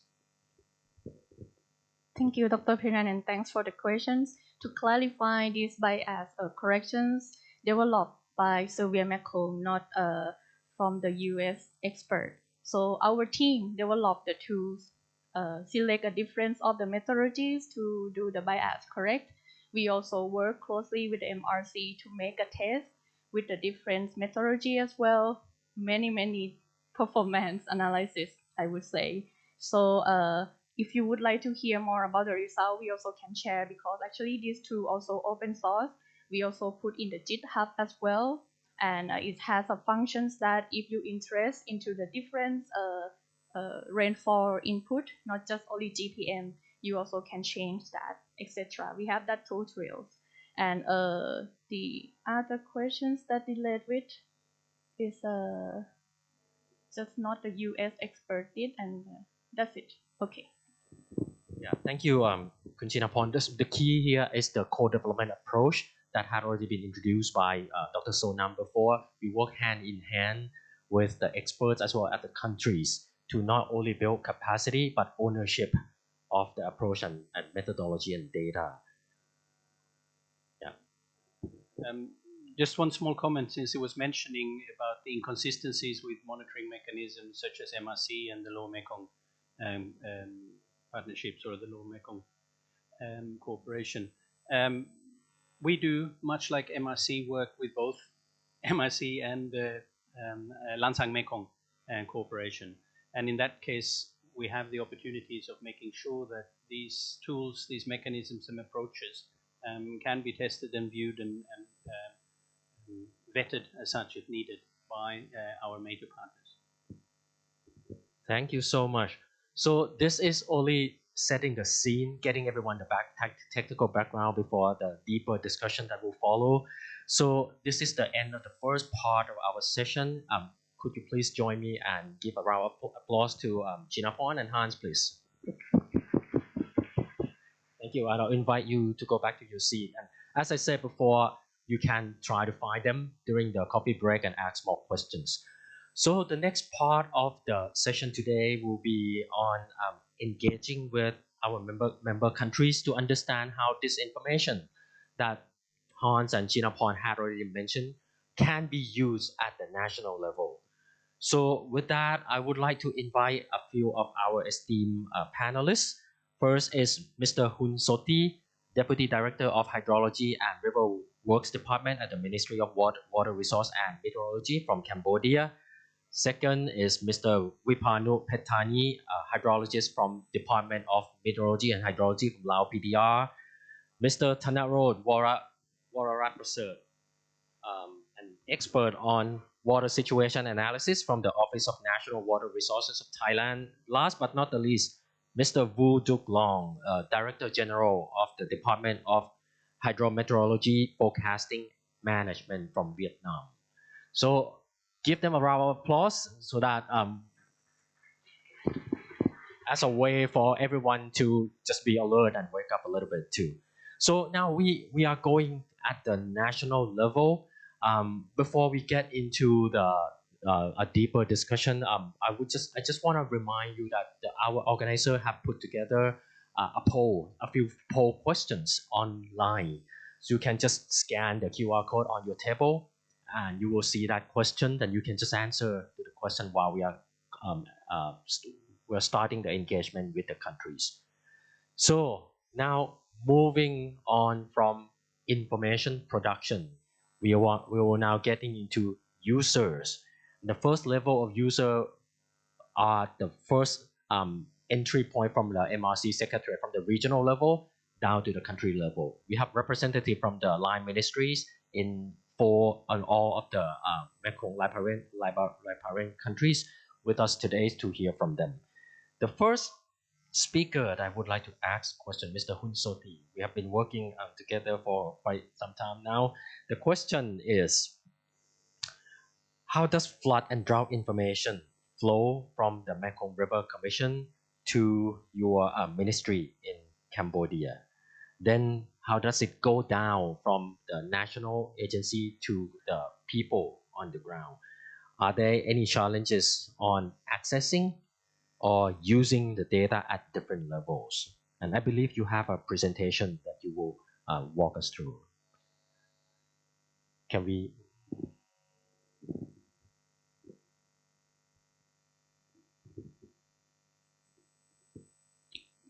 Well, thank you very much for giving me the time for doing the presentation. Good afternoon, everyone. Today I'm pleased to do the presentation concerning to the flood and drought monitoring in Cambodia and relating to the information flow and the challenges. In this map, show the hydrological station network in Cambodia. These stations are the automatic station that transmit the data to our department in every 15 minutes, and by doing the cooperation with the developing partner, we have installed the hydrological station around over 100 stations in the whole country. So by using this data, we can use this data for the flood and drought monitoring in our country. There are two main floods. First one is the flash flood that occur during the highly rainfall, and it occur in the province that closely with the mountainous area. And the second one is the Mekong flood that we receive the huge amount of the water from the Mekong River. Yeah. And by using the available data that, as I talked, that we have installed the station in the whole country at the moment, we use the data to doing flood monitoring and especially concerning to the flood forecasting in the mainstream of the Mekong River. In order to do this, we do data collection from the river along the mainstream, and we also share to MRC as well. And by using this information, we was input to the flood forecasting tool, and we established the bulletin and under the checking from our leader. And after that, we will share those bulletins to the relevant agency such as MRC, NCDM, National Committee Disaster Management, radio, TV, Facebook, ministry, and other like social media. And also we also get the MRC flood bulletin every day. Like we receive around like 10 or 10:30 in the morning, and we use those data for cross-checking with our forecasting. And we also share the flood bulletin from MRC to our leader for checking the flood situation in upstream and downstream of our country as well. Concerning to the drought monitoring, actually we look at to the phenomenon of El Nino, and we analyze with SPI, something like that. So by using this information, we can inform to the people about the situation of the flood, and inform the people of the using water with saving. So, however, in the case that some place that facing with drought, our ministry, MORAM, do the intervene by looking for the water source and pumping to have the people. Different from the flood that we got some bulletin from MRC, but drought, it seems like we missed some cooperation with the MRC, that we didn't receive any information concerning to the flood drought information. Concerning to the final thought and some recommendation concerning to the flood bulletin that we established from MRC, we have shared to the relevant agency. As I said at the moment, the people can know in advance and can do the prevention. And there are two main roles concerning to working with the flood information, MORAM and NCDM, that we work closely to the local community, and we bring the flood information to the people in the community. And in the case that serious flood occur, they report to the ministry, and then we do the intervene after we got the advice from the ministry. And however, even we got several like bulletin, we share some information bulletin to the social media, but we have some challenge.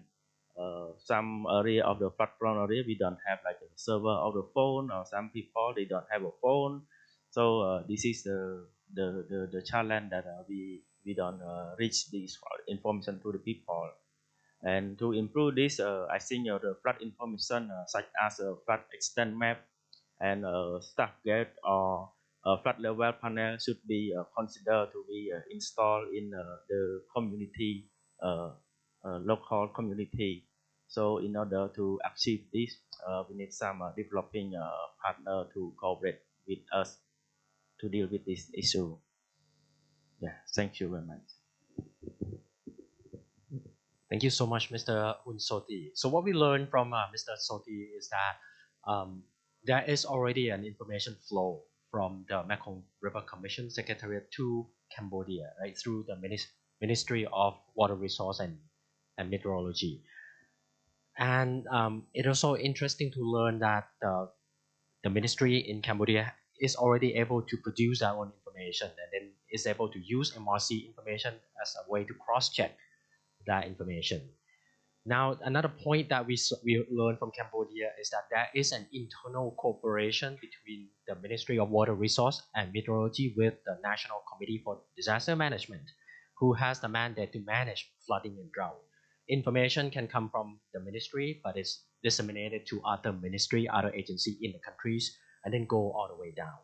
Having said that, there is still a challenge on the ground in terms of access to information. There's a technological bottleneck in terms of the internet, in terms of understanding of this high-tech information. So please save this information in your mind. We will have more discussions on going from the ground, receiving information, being able to use that information in the next session. Thank you so much again, Mr. Hunsoti. Let me move on to the next panelist, Mr. Vipanu Petani from Lao PDR. Your question is slightly different. Your question is, what are the biggest challenges that you or your department faced in the past in forecasting flood and drought? And then what do you think the MRC information have helped you to address those challenges? Mr. Vipanu. Good afternoon again, ladies and gentlemen. My name is Vipanu Petani, a hydrologist and also official from Department of Meteorology and Hydrology, or in short, DMH of Lao PDRs. And DMH is one of the departments belong to the Ministry of Natural Resource and Environment, and is responsible for the task of provide service of weather forecast, also earthquake, and lastly for the monitoring of hydrological data, and also the flood forecasting and drought too. And in order to address the questions that asked, so I will just present you. We have three main key issues and challenges for the operation of flood forecasting and drought in Lao PDR. The first one is that the data used for flood forecasting.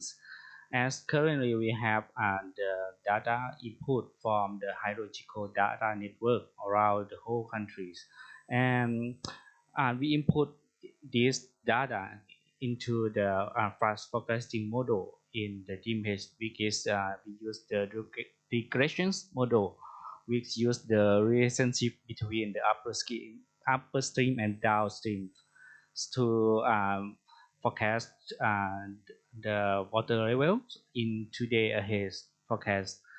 And also in recent year, in 2021, in July, the MRCs provide the software called Droughts, which could provide the flood forecastings, which could be 7 days ahead of time. So, and this model use the data from satellite to get the rainfall forecast from NOAA satellites. And the difference between the DMS model and the MRCS provided software is that our DMS model didn't consider the observed rainfall as an input into our model, but we use the volume factor to represent an event of like a light rain, moderate rain, and heavy rain. So we not use actual observed rainfall into this model. However, for the MRCS, they use the satellite data for of rainfalls, and however this data still not yet have any bias corrections provided, because we need a tool to do the bias corrections. So after we use these two model, we need to compare. Before we don't have any comparisons, but now we have the comparison from the MRC provided software, so the result would be better in the trade of the forecast, because it's 7 day ahead forecast, so we can look further into the futures. So however, in both the forecast of our model and MRC, they still don't use the automatic stations to the full potential, because currently we only use it for the cross checks, not the real input of the automatic station, because automatic station has the shorter interval of data collection, like 15 minutes, 1 hour, but for our manual station, we get the data from 7 a.m. to say 7 p.m. 2 times a day. So there has a large intervals, so we cannot capture the peak flood during these 2 time corrections. And for the second point that I want to address is that the need for data integration for project in Laos, because in DMH we have many donors to provide funding for installing the stations, I mean hydro stations. However, different projects have different server and different platform for monitoring the data, and they are separated, not integrated. So we don't have the center server to integrate those data for many platforms. So it's very difficult to monitoring the data from different platforms. We need to go to new address to see and go enter to the monitoring website. So it's very hard to compare the data from each project. And for last is about the operation and maintenance. And as the station for many projects in DMH, there has many problem with data delivery, because sometimes they are missing and error occurs, and nonsensical data happens sometimes. For example, in this presentation, the rainfall is around 600 millimeters in 1 day. So it's impossible in Laos, because if the rainfall is excess 200 millimeters in 2 days, the flood will occur. But in this event, you can see that the water well is still in the acceptable length. So this problem occasionally and happen often due to the natural disasters and also man-made like storm, gas storms.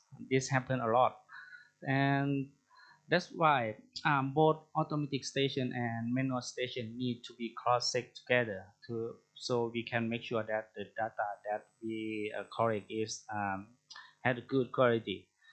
So, and lastly is the failure of the equipment mostly happen because of the lack of the maintenance operations, because of the lack of funding.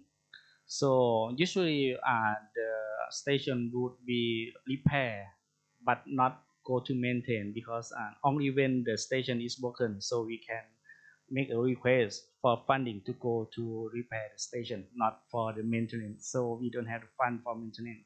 So this is the main issue for why the station is always broken and didn't send the data. So in conclusion, what we need to do is that to maintain the stations, we need to the funding to provide in this process, and also we need the staff, I mean expert staff in the local. So we need to train them, and so that they can maintain the stations, and we need to integrate those data after they send from the station into one whole system. And lastly is to use the data to do the forecasting. We need some bias adjustment. We need to integrate the automatic or real-time station into our system. Thank you. Thank you so much, Mr. Vipanu. I'm really glad to hear from Lao PDR that Lao PDR has a capacity and has its own model, forecasting model, to work hand in hand with MRC model and use that to make decisions in supporting the emergency response on the ground. There are still challenges in Lao PDR. The biggest one that I heard was that even though there are a lot of attempts by different donors, by different projects to increase the capacity of Lao PDR, those attempts and projects are not really coherent. So there are different formats of data, different types of tools that the countries are receiving support on. I think there's a need for something of system integration that can bring all these systems and tools and data set together to maximize the benefit for Lao PDR. The other thing that I think we gotta think hard as a group here, how we can really increase sustainability of this kind of capacity. Projects can improve capacity on a short term, but we want to make sure that the capacity remains and even get enhanced by the country, right? And this capacity is not limited only to technical capacity. Financial resources will also be important on how to really bring about to maintain, repair, and get the stations and data and tools to continue to be operationalized and used. So this is a very important point that I think everyone should think about. And if you have any suggestions for Lao PDR, we would love to hear them. So as another reminder, that is an open poll question online. Go to the QR code on your table and try to help us understand a bit more on the challenges and the need that you have in mind so that we can collect that information and try to come up with a way to resolve that. So our next speaker is Kun Thanarot from the ONWR from Thailand. Your question is the same as the one that we have just asked Kun Vipanu. The question is, what are the biggest challenges that you and Thailand face in terms of forecasting flood and drought, and whether or not you have been benefit from using MRC tools and models? Kun Thanarot. Good afternoon. I'm Thanarot again. About the challenge, big forecasting flood and drought in Thailand, and I want to tell you about the Thailand. What is the biggest challenge for the flood forecasting or drought forecasting? ONWR have the established for the 4 year and pay the role as the policy maker or the regulator in the water resources. And the main mission ONWR have to integrate water resources all the country in the one data. The important data is for the first forecasting or drought forecasting is the rainfall forecasting. In Thailand, we have the two organizations make a rainfall forecast. That are the Thai Meteorological Department and the Hydro Informatics Institute. But the result of the forecast sometimes may be the same, sometimes may be different. This is a big problem in Thailand. And the organization or the water agency that have to use the forecast data, which one that we have to use. So after this is a big problem. ONWR discussed with the two organizations how to make the one rainfall forecast. Finally, the solution we will use ensemble ensemble method to make the rainfall to make the average rainfall forecast. This is a valuable. This is a one map. This is a one forecast rainfall. The forecast rainfall in Thailand may be divided into two sections. The first for the long term and the short term. Long term may be 6 months. And how to use in Thailand. For the long term, we use for the calculated info to the large dam in order to know the water volume at the start of the season. Example, the dry season in Thailand maybe start at the November 1st. Then, if we know the water volume at the start of the season, we can plan the water allocation for all the water use activities, and then we can know how much water available for all activities on us. And more, we use a rainfall forecast that's called the one map for make the flood and drought risk map. And before the start the season, example the dry season, we make a flood map for the start season about 2 months in order to know which area is a high risk to flood, and then we decide the measure to fight the flood or prepare or to protect the flood.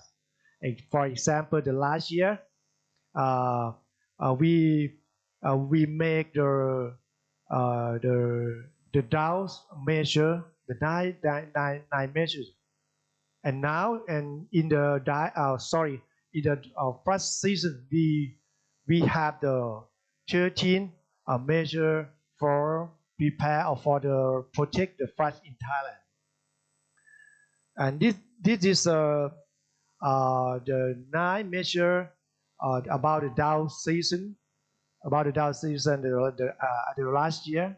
The last year from the people also from the organization or the water agency that being the measure that approved by the cabinet the last year and now by the Department of the Disaster Prevention and Mitigation that have known they announced about the drought lands. This is successful for the using the fast forecasting in Thailand or drought forecasting in Thailand. This is for example. And more. How about the MRC data to support in Thailand about the fast about the drought? In Thailand, use the fast flood guidance from the MRC to support the data about the flash flood and support the National Water Command Center to consider and make the warning document to inform the people in the flood area or drought or the risk area.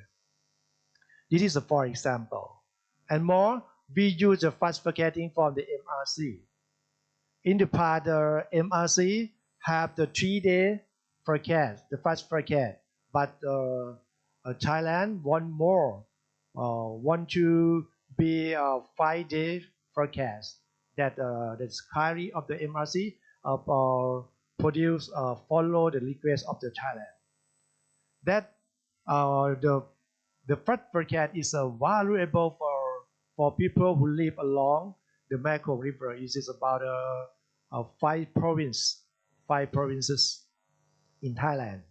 We have the time to make the warning message, warning document to tell the province. This is valuable for Thailand, and we have time for people to prepare or to fighting the flood and for the monitor for prepare about the fluctuation of the water in the Mekong River. This is for example. From those data from the MRC, we make the infographic in order to make the people easy to understand, and then and more we make the live group in order to send the data from the MRC to the people who live along the Mekong River, and then we will get the real situation from the people or from the user in order to monitor, in order to evaluate the forecast that we send the data to the public.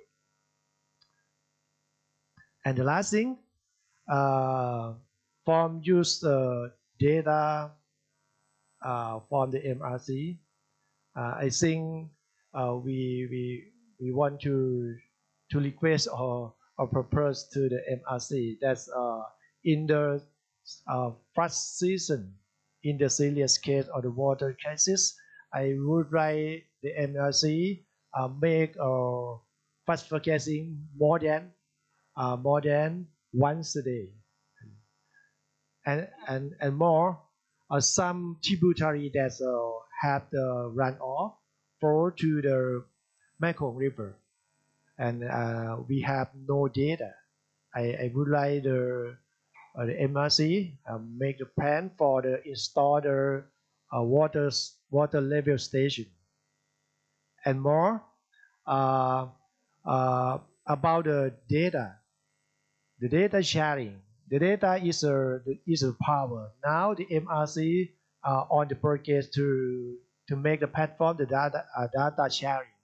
I would like to tell the MRC that you should accelerate this platform, because the data is a valuable. The data is a power, and the data is can used for reduce the damage from the flood or from the drought. Thank you. Thank you so much, Kun Thanarot. I hope that the Secretariat take note of the request from Thailand on these additional features on the tools and model. So similar to what we heard from the other countries previously, Thailand is also using MRC forecasting data to supplement their locally produced forecasts, which I think this is a way to go. So we understand, each country understands its own context and requirements. We can bring additional data outside from MRC to supplement what we have in the country. I think that's the great thing. Kun Thanarot also touched upon the previous issue of data inconsistency, even within Thailand itself, produced by different agencies. The effort to come up with this one map effort, I think this is noted. This is something that maybe other countries can also discuss with Thailand on how we can learn from each other on this effort. And I saw from the recommendation to the MRC that this may be expanded to a one map lower Mekong to have a system where all the data can be checked and verified and stored in one place. One interesting point that we heard from Thailand is that it's not only about information. It is how they use the information to come up with measures to manage and reduce the impact of flood and drought. I think this is the key of our conversation today. Right? These actions should not only be done at the national level. We have other actors on the ground. We see a lot of questions on what happened on the ground. I would defer all these questions to the next panel discussions. We have a lot of esteemed panelists who will share your information and knowledge on how this information could be used equally on the ground. So stay tuned on that. But this is a very important point that we want to touch upon in this session. I think that is a very important and enlightening intervention from Thailand. I want to move on to the last speaker of this session, Mr. Vu Duc Long from Vietnam. Can you tell us a bit about how you use information, how the information on flood and drought go from MRC to your organizations in Vietnam, and how the country like Vietnam is using it, please.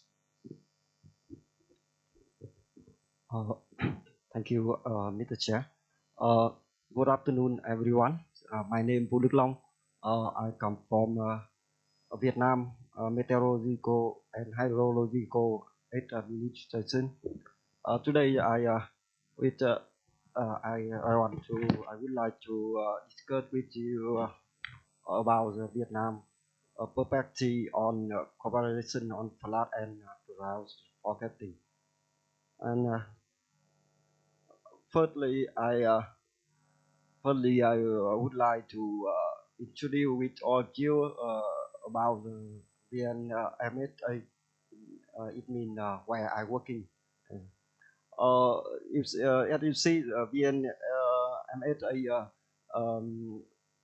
unit is under the Ministry of Natural Resources and Environment, Vietnam. Under VNMSA, we have 23 institutional unit, special center. You see, National Center for Hydrometeor Forecasting. This center is a unit responsibility provides hydrometeorological and monitoring information and flood and drought forecasting in Vietnam for every for country, for community, and all of organization related. This center responsibility cooperate with international such as WMO or regional centers such as MRC and etc. The cooperation with MRC, the MRC especially regional flood and drought management center. I think it's a main partner of the national center. Through the Vietnam Mekong Committee, all the monitoring data and forecasting the information from MRC transferred to the National Center for Hydrometeorological Forecasting Vietnam. So the data and information forecast drought and flood of MRC at the short sea or reference for the National Center of Vietnam to build the bulletin and special the bulletin for the delta of the Mekong. The Vietnam then shares with the MRC the monitoring data and flood and inundation drought warning bulletin, special the Central Highland, such as input and different. And all the information when we receive from the MRC and the forecaster using the information from MRC is the same different and decision makes bulletin and send to the local regional and community via the system of Vietnam, such as the radio, the television, or website, and etc. And about the challenges, I think have three challenges, main challenges. First, I think the monitoring and forecasting info standard is very important because I think the requirement of each country is not the same, and such as when with each country you will have a forecasting procedure different. They have you have a method monitoring different. So if you want to using the data for the all the member of MRC, I agree with Thailand. Yes, the MRC should have a data platform standard for the data for all the member country using. And second, I think the quality of disaster forecast bulletin very important. The MRC forecasting and warning product are helpful to the country, but I think but zoom to develop such as more product. I think now now the MRC issues a bulletin for the forecast for the water level 5 days. But I think if you want to every country using more products such as longer lead time, maybe 10 days or 15 days, or maybe month. And I think more information add to the bulletin. If you want the community accept the bulletin, I think the bulletin must more detail, such as more flood map, flood zig area, impact for the location. Third, I would like to talk about the dissemination forecast and warning information to the community. The bulletin used for the different stakeholder.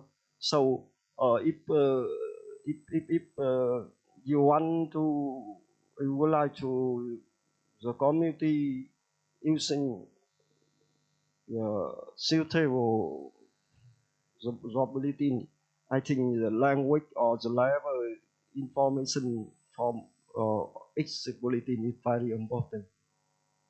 And the method of communication must be suitable for the current digital transformation now, such as we besides the radio, besides the television or the website we done now. I think we have to develop some app on the mobile phone or some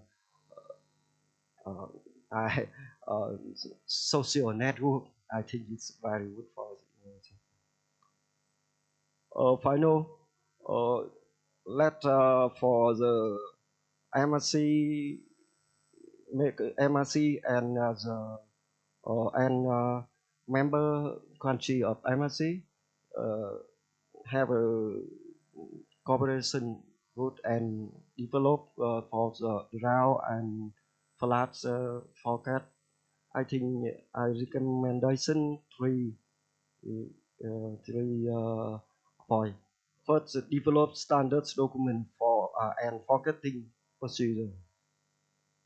Because I think if for country we have a standard forecasting procedure, we will using the data and using the method forecast. It's okay.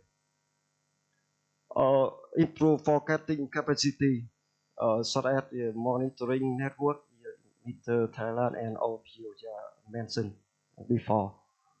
And forecasting system, yeah, now the forecasting system we use MRC for the flood forecast Delphi system for the for country. But I think the system must be upgraded, improved, and the final, I think strengthen local stakeholder capacity is very important. because when you make the bulletin, the community have to understand what's involved in your bulletin. Thank you very much. Thank you so much, Mr. Vu Duc Long. I think your last intervention about having the end user, the communities understanding the information we produce is a very important point that we will continue to discuss here. So there exists already a well-established mechanism and information dissemination channel in Vietnam, going from the Mekong River Commission through the Vietnam National Mekong Committee, then going through this National Center for Hydromet Forecast, then goes all the way to subnational, provincial, and community level. So this mechanism and channels have already been established. The key question is whether or not the information that is being sent is understood by the end users, can be used by the end users. I think this is something that we have to think about from the national agencies down to end users. What more can be done?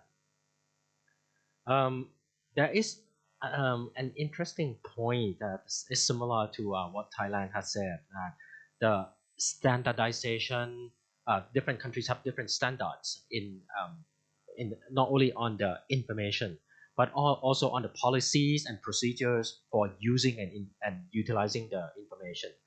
So who can play this role in making sure that data, information, and policies are understood and are standardized in a way that countries can use, different countries can use meaningfully?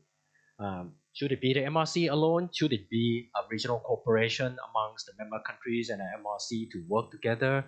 Should we also bring inputs from local users to guide us on how much information, what kind of information can be and should be disseminated? So on the technical side, I think one interesting point from Vietnam is that we understand flood and drought very well. What is more that should be included in this kind of dissemination is the possible impact of flood and drought. We want to get that information to guide actions. Sometimes there is flood, there is drought, but there's no impact to the people or to the communities, and maybe the action would be different from a smaller flood that impact big time the communities that are at risk. So this impact information can be an additional information that we should think about. So we have heard from all the 4 countries. These are very, very interesting and enriching conversation. Most of the things that we have heard are going from national down to locals. I think it's also important to think about a feedback loop.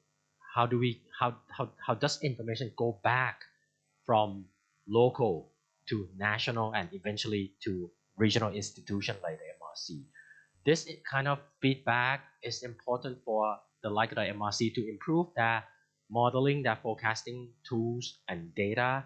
So again, I don't want to steal the thunder from the next moderator, but we will hear from our panelists, from real users on the ground, and what they think about information and what they think as a way for them to help a regional organization like MRC to improve the quality and procedure for disseminating information. So you have heard from the countries. Now I want to ask everyone in this room whether you have any questions or comments or suggestions you want to make to our esteemed panelists here. So the floor is open. You can just simply raise your hand and I will ask, or you can just turn on the mic too. Anyone, please? I know that we are getting very close to a coffee break, but bear with me for a few more minutes. A few questions and then we can go on and have some coffee. Anyone?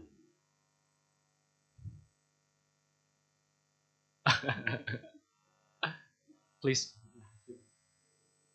Can you also introduce yourself first?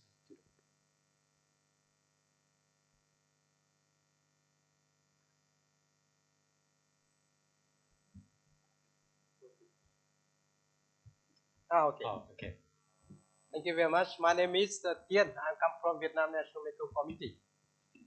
I also have time to work with the MRC under the Regional Flood Management and Mitigation Center before.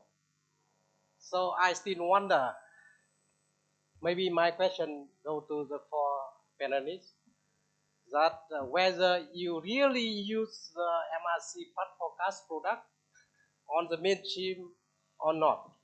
Because our main idea is MRC only provides the flood forecast on the mainstream. Then we expect that the MRC member country to use it to further forecast on the tributary. So this is our main purpose. But I heard that some countries they also do for the flood forecast on the mainstream, and they use the MRC product as only the reference for checking the result, but not really use the MRC product. But seem to be, I heard from the Paris, now you change the policy. Maybe you use the MRC product for the mainstream, and then you do further for the tributary. So can you confirm that my understanding is correct or not? Thank you. Thank you so much for the question. So the question is whether you can confirm that the MRC flood forecasting products and information are being used not only as a reference, but used operationally in your country. Would you like to? I will not pick person, but I will take a volunteer to answer this question. Well, yeah. Concerning to this question, actually, we still need the flood bulletin from MRC, not only cross-check, but we also we can understand the flood situation in the upstream and in downstream, and also flood bulletin from MRC. They can do flood forecasting like in like a long term than us. Like for us, we forecast only 3 days in advance, but MRC flood bulletin can forecast maybe five days. Yeah, so we still need to see what happened in terms of long term. Yeah, this is one thing, and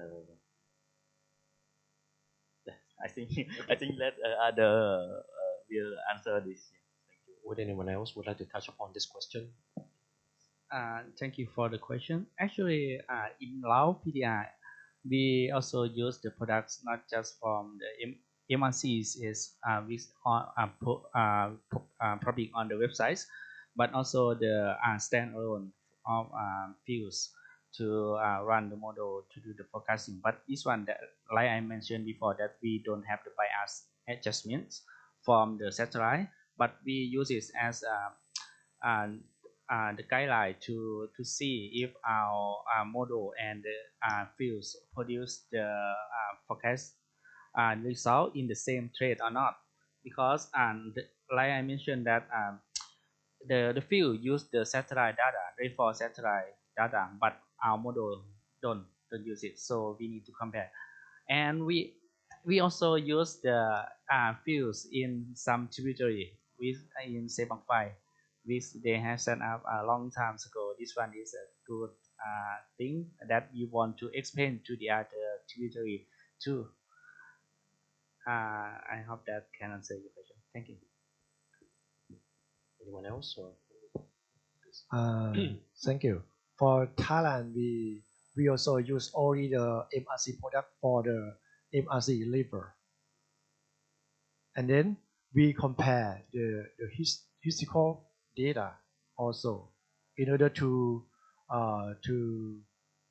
follow or to analyze the trend for up or down, and how much the water level will increase or decrease, and make to check the accuracy with the model.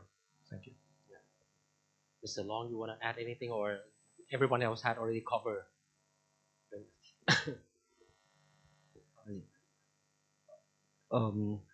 Thank you very much for this your question. I think you said that, Mr. Tien, you said that Mekong, the MRC only forecast for the river, for the station on the main river, not do for the sub stream, some small river in each country. But I think if MRC want to develop more and more, and the product from the MRC, all the member of MRC using the product of MRC very good and accept the product of MRC. I think the MRC should be trained, should be make more detail, more clear bulletin, so when the member of MRC will accept the product very well. Thank you. So I think this is clear that the MRC products is being used more than just being a reference. So, but I think we need to have a deeper discussion maybe between the Secretariat and the member countries to understand what are the value additions of MRC data to the day-to-day operation of each of the countries, so that we can help them utilize the information in a better way. But thank you so much for the questions. I saw that Hans, you raised your hand. Real quick one. Okay. Thank you, and thank you for this detailed technical presentations. I will ask a non-technical question, but I think it's important. And my question is twofold. The first one is, you're preparing these warnings, you're preparing these predictions, and these are communicated with the other competent agencies, for example, NCDM in Cambodia or the Department of Social Welfare in Laos, for them to then take it on. They are responsible for the response. How closely do you work with them? Are you meeting every week, every day, or do you have real meetings to discuss? And linked to that, the second question is, do they really understand what you say? I'm not being tricky here, but I know from experience that sometimes the response agencies have difficulties in understanding the message and translate it into what the response should be. You're talking two different responsibilities. You are responsible for often an early warning, where they are responsible for the actual response to when it happens. So it's two different spheres. I'm just interested to see what your relationship are and what you think the comprehension and understanding is, because we see that as a weakness in many places, and just want to take your take on it. Thank you. Thank you, Han. That really is a weakness in many countries. So let me turn to our panelists here. The questions are, one, how often do you work with your counterpart on disaster management in the country? And then how much do you think they understand the information you provide to them?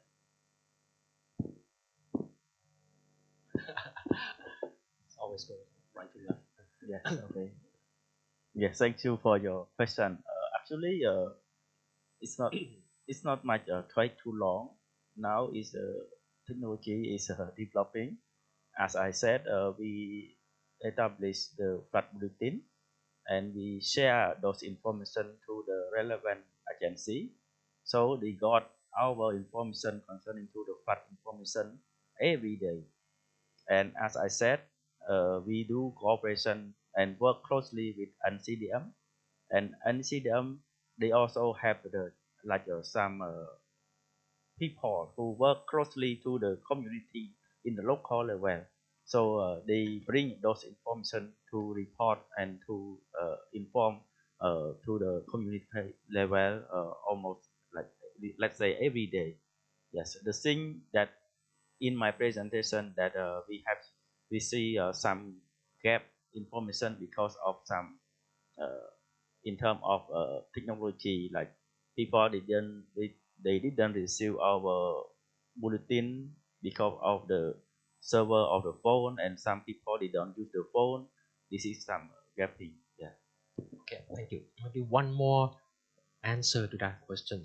Whoever would like to speak. For in Thailand, about the early warning, the first channel, I make the warning document warning to the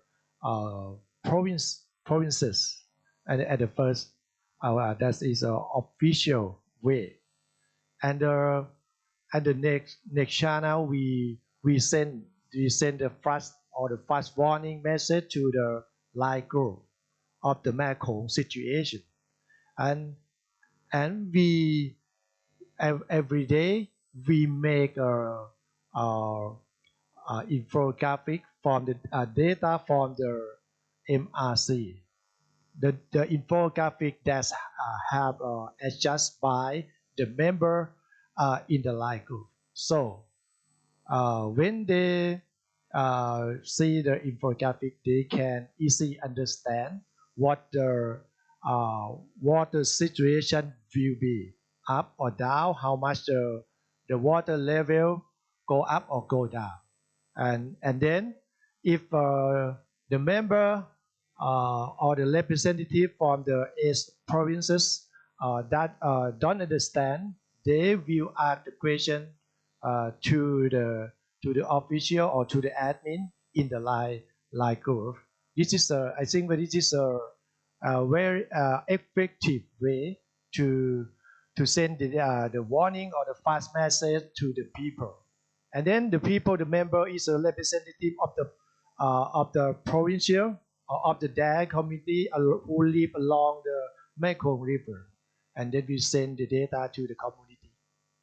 I think this is a successful way. Yes, thank you. Thank you so much, Khun Thanarot and Khun Soti. Hopefully, Hans, you can follow up during the break. I saw another hand from the back of the room, but since it is Miguel, it's my team, so I reserve the right to say no to your questions, and I request you directly talk to the panelists during the break, because I was warned by the organizer that we are way over time. So sorry about that, Miguel. And so to this end, I just want to wrap up this sessions. I don't think we have to go through everything that have been said. There are just a few points that I think were the key highlights of this conversation. One is that information flow is not one way. We often think about how information is flown from the top to the bottom. We need information to go from the bottom to the top as well to complete the cycle of information flow. Keep that in mind. Sustainability is key. We have a number of projects in different countries to build capacity, but often when projects end, there's no way for countries to continue to use and make use and benefit from the intervention. So when we work on projects, keep that in the back of our mind too, that we have to think beyond projects.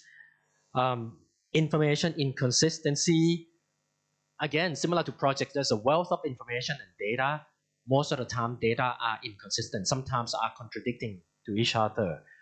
How can we make sure that before we release the information, we cross-check, we verify, we make sure that this information is useful, is correct, is accurate, and can be used by our stakeholders? And let me see if I have another point here. I think that those are the 3 main points that I picked up from the conversation here. Again, this conversation, we focus a lot at the national level. In the next session, we will go deeper into the real users. I hope that the next session will be even more direct, even more sincere, and we will hear more criticism and rich discussions on the topic of information dissemination, as well as how the information can be used by all different users. So with that, let me close this panel discussion. I want to especially thank our panelists here, Mr. Hunsoti, Mr. Vipano, Mr. Thanarot, and Mr. Woduklong.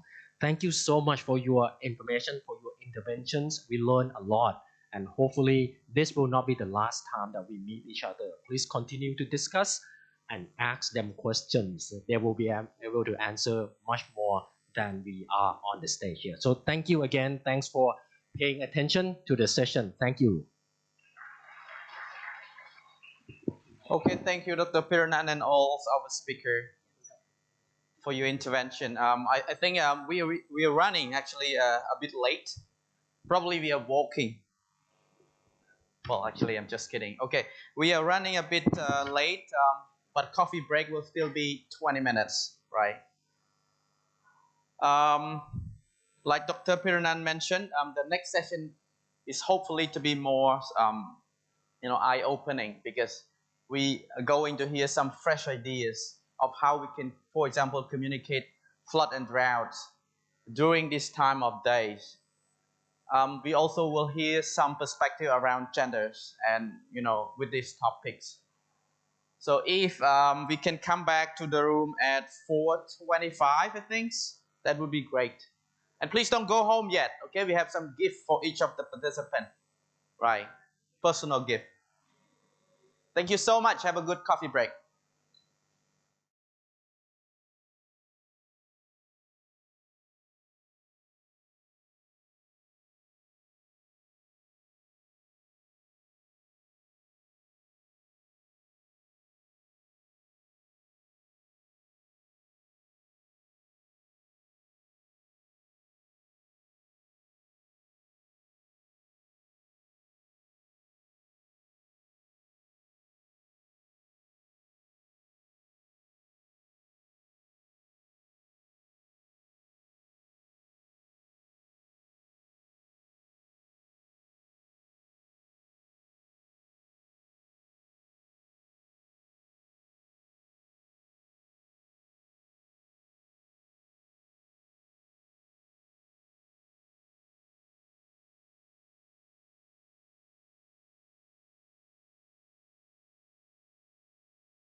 to, discuss this topic of importance. So Josie is going to moderate the session, and he is the communication lead at ADPC, supporting the organization public affairs and program management at ADPC Geospatial Information Department. So, Ankit, the floor is yours. Thank you. Thank you, Sophie. Before we start, just want to make sure that everybody can hear us at the back. I'm not too loud, not too soft. Sorry, last 2 years, most of us have been talking to our computer screens, so I just want to make sure can be heard. Welcome everyone to this penultimate session on partner and public perspectives. Throughout the day, you've heard about various aspects of science and data and decision making. And in this section, we're going to talk about use cases and how this information is going to benefit communities on the ground. So just before I begin, I just want to take note of some of the important takeaways from today. Our colleague from Reuters talked about feelings versus data and the need for open, transparent, and easy access. So I just want everybody to keep that in mind while we go through this session, because Earth information, including geospatial and also sensor-based data, have a long way to go in basically ensuring open, transparent, and easy access to data. Before starting, the panel before the coffee break spoke about there was a poll. There were 2 questions as part of the poll, and I'm just wondering if everybody had the chance to answer those questions. If not, the poll is still open. And one of the questions was that what is the best channel to receive flood and or drought information? As you can see, the results have started to come in throughout during the first session, during the coffee break. And I just want to make sure that we have most of the responses factored in before moving on. So just want to invite everybody who has not participated in this poll. It's still open. Please do key in your responses. So far, we do have an undisputed winner, which is SMS. And I guess where that's coming from is the penetration of mobile globally and also across the Mekong region is so high. You don't even need a smartphone to access an SMS, and almost everybody has access to a smartphone. So I guess that's the background with which that poll came in. So information access using SMS winning all the way. If you all have already answered to the question, we move on to the second one. The second poll question, please, which was, what is the most important feature you would like to see in a flood and or drought decision support tool that will make your life easier? Now, you don't have to be a decision maker to answer that, because we all need this kind of information. Members of the public, local communities, in our day-to-day lives, sometimes we have access to this information, sometimes we do not. So the responses have come in loud and clear. Just want to make sure that everybody has had a chance to respond to the session, respond to this question. And looking at results, I think what we see is that majority, 45%, say that any information should contain higher-level updates and insights that decision makers from non-technical background can understand. So I think this just speaks to some of the conversations that we have been having in the past about information sharing and making sense of that information, just beyond the technical departments and between the technical departments and the decision-making departments. So that's great. Thank you all for your perspective. And with that, we will start the panel discussion. So we have a very good panel today that comprises of partners and members of the public. So I'll just quickly introduce them, and they will share their thoughts on use cases and uptake of the information that is provided by the MRC. So first, I'd like to introduce Mr. Keith Landicho, who is the Disaster Monitoring and Analysis Officer at the ASEAN Coordinating Center for Humanitarian Assistance on Disaster Management, or the AHA Center.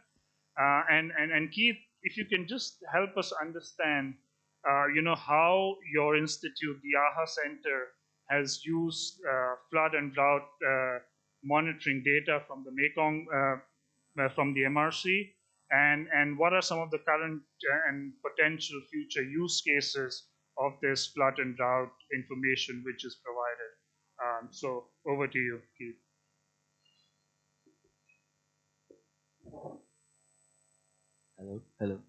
Hello. Okay. So heading over to the presentation, we at the AHA Center, we have this what we call the Disaster Monitoring and Response System. And recently, we added the near real-time hydrometeorological monitoring station data of the Mekong River Commission.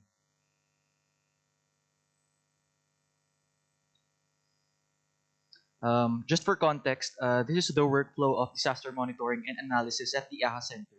And this very much resembles the disaster management cycle that some of us know. And in the succeeding slides, you'll know where the data from MRC falls into. So for the creation of the DMRS, we had a lot of considerations. For example, is there really a shortage of data, or is there a limited access to data? We don't necessarily have to reinvent the wheel, because, for example, in the presentation in the earlier sessions, we saw the very advanced technology from the ADPC, from the Surveyor Mekong, and even the data from MRC. So what we wanted to do was to create a single access point for all data that we can use to prevent disasters or to analyze hazards. So we created the ASEAN Disaster Monitoring and Response System. I'm not sure if it's visible to you, but this is one use case of the data from MRC, which is the near real-time hydrometeorological monitoring stations. So in the DMRS, or the Disaster Monitoring and Response System, you're able to visualize in real time. The data from the monitoring station is reflected in real time. You're able to select an area in the system, and the system will output different information like the regional overview, the population exposed to the disaster, just in case the monitoring station reflects data indicating that there will be a flood in the area, the risk and vulnerability indices for the said area, and even historical hazards for the area. In the earlier sessions, we keep hearing about the information is too technical, and those decision makers without enough technical knowledge do not understand the forecast information. So we at the AHA Center made some efforts in making the technical information more understandable, even for the people without technical knowledge. So we tried making a matrix, which we call an impact assessment matrix. And in this matrix, we can understand for this potential hazard from the Mekong River, let's say that there's an increasing water level, there's this corresponding impact. So those decision makers, they can refer to the corresponding forecast from the agency, and then refer to the other section of the matrix to know the level of hazard that they're going to face. This is just a screenshot of the DMRS. As you can see, we've managed to create an operational linkage between the DMRS and the monitoring station data of the MRC. You can also see that the earlier presented data from ADPC for the Surveyor Mekong is also available in our system. As I have said, we want to create a single access point for all the data available, and you can synthesize it with baseline data, other data like the monitoring station from MRC, and even risk and vulnerability data. So just some challenges that we face in the AHA Center. In our monitoring job, we kind of realized that there is a difficulty in forecasting or indicating when the droughts end or when the droughts start. So as a potential opportunity for everyone, we think that the drought forecasting or detecting capability of the MRC can make strides in this avenue. So we go back again. We have the system, MRC and its stakeholders have the local expert knowledge and the data. What can we do more? We can bridge the two. From being too technical or being very technical, we at the AHA Center who analyze the data, we can create this impact-based forecasting and warning services. So we move from what the hazard will be or the river level of 10 meters something. We can move towards what the hazard will do and where. I guess that's all for me. Thank you, Keith. Earlier in the day, in the beginning, we were asked what we expected to get out of this event, and the most commonly selected word was cooperation. And this, ladies and gentlemen, in a nutshell, highlights how 3 different organizations based in 3 different countries who have a common perspective and are working in areas which are in connection with one another, are cooperating to ensure that you can use data to make an impact on the ground. And also what Keith mentioned is the idea of moving from hazard to impact, so including risk, vulnerability, and forecast-based information to ensure that the end product eventually benefits the communities. So that was more from a regional perspective. I think now we will move on to a community perspective, and we know that disasters don't impact everybody equally. It depends on which class of society you belong to. It depends on which gender you identify with. So disasters impact people differently. And in order to help us answer that, I'm pleased to introduce Ms. Elizabeth Thipawong, who is the Civil Society Specialist at WWF Greater Mekong. She works on gender and social equity issues. Elizabeth, can you please help us understand how gender and other social equity aspects can be integrated into the design and development of these flood and drought forecasting tools? What are some of the potential challenges? And going forward, how can these be addressed? Over to you. Thank you. Well, Kun Piernan asked for, direct, sincere criticisms. So let's see where that gets us.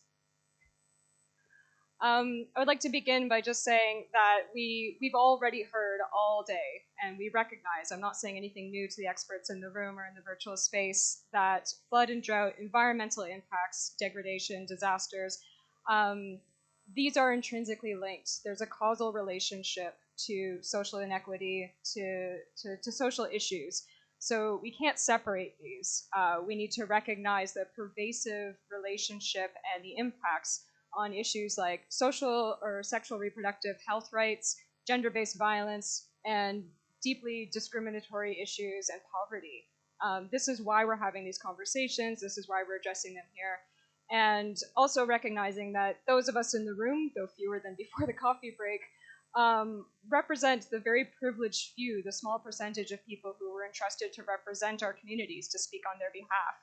And so we're a small group, but we represent a very large group. And whether we're here as practitioners or as participants, as community members, we're here as riparian citizens. We're here as people who are here in the interest of the region. So we need to be addressing these not in silo, but we need to be looking at these as the relationship that they have to one another. And so that's the approach that we're taking and the understanding that we share. So then, again, so why are we looking at flood and drought prevention measures and the environmental and social impacts that they have? And as you mentioned, because people do not share these impacts equally, but also they bring different information to the table. This information isn't always heard equally either. And so again, we often use the term gender, but we don't all have the same understanding of what gender means across the region either. It's often reduced to a gender binary, men and women. So this is why we have expanded the term to gender and social equity or gender and social inclusion. You're going to hear so many definitions used. The reality is that we want to make sure that we're having diverse voices included, and that will inform diverse data when we're looking at how do we inform our emergency management systems, early warning systems, the wraparound services that we provide when we're dealing with floods and droughts. We need to have diverse representation integrated throughout these systems to ensure that we're not just looking at one elite group of a privileged few who are in the room who are able to have our voices heard, and that we're not just representing what we view as conventional binaries in terms of our essential services. I would like to point out, and I have this on the slides, that vulnerability and marginalization are not fixed states. And I'll talk more about vulnerability on a later slide, but also marginalization has a very intrinsic and imbalanced relationship to power. Power and marginalization are not fixed. These are moving states, which is why we need to talk about intersectionality as well when we're talking about flood and drought prevention, any kind of emergency and environmental situation, because a person can be vulnerable, they can be marginalized within a certain circumstance. A person can also have and lose power. So the information that they bring to one event, information that they bring to one emergency, the way that they're reflected and reacted in this is not a fixed state, it's changing.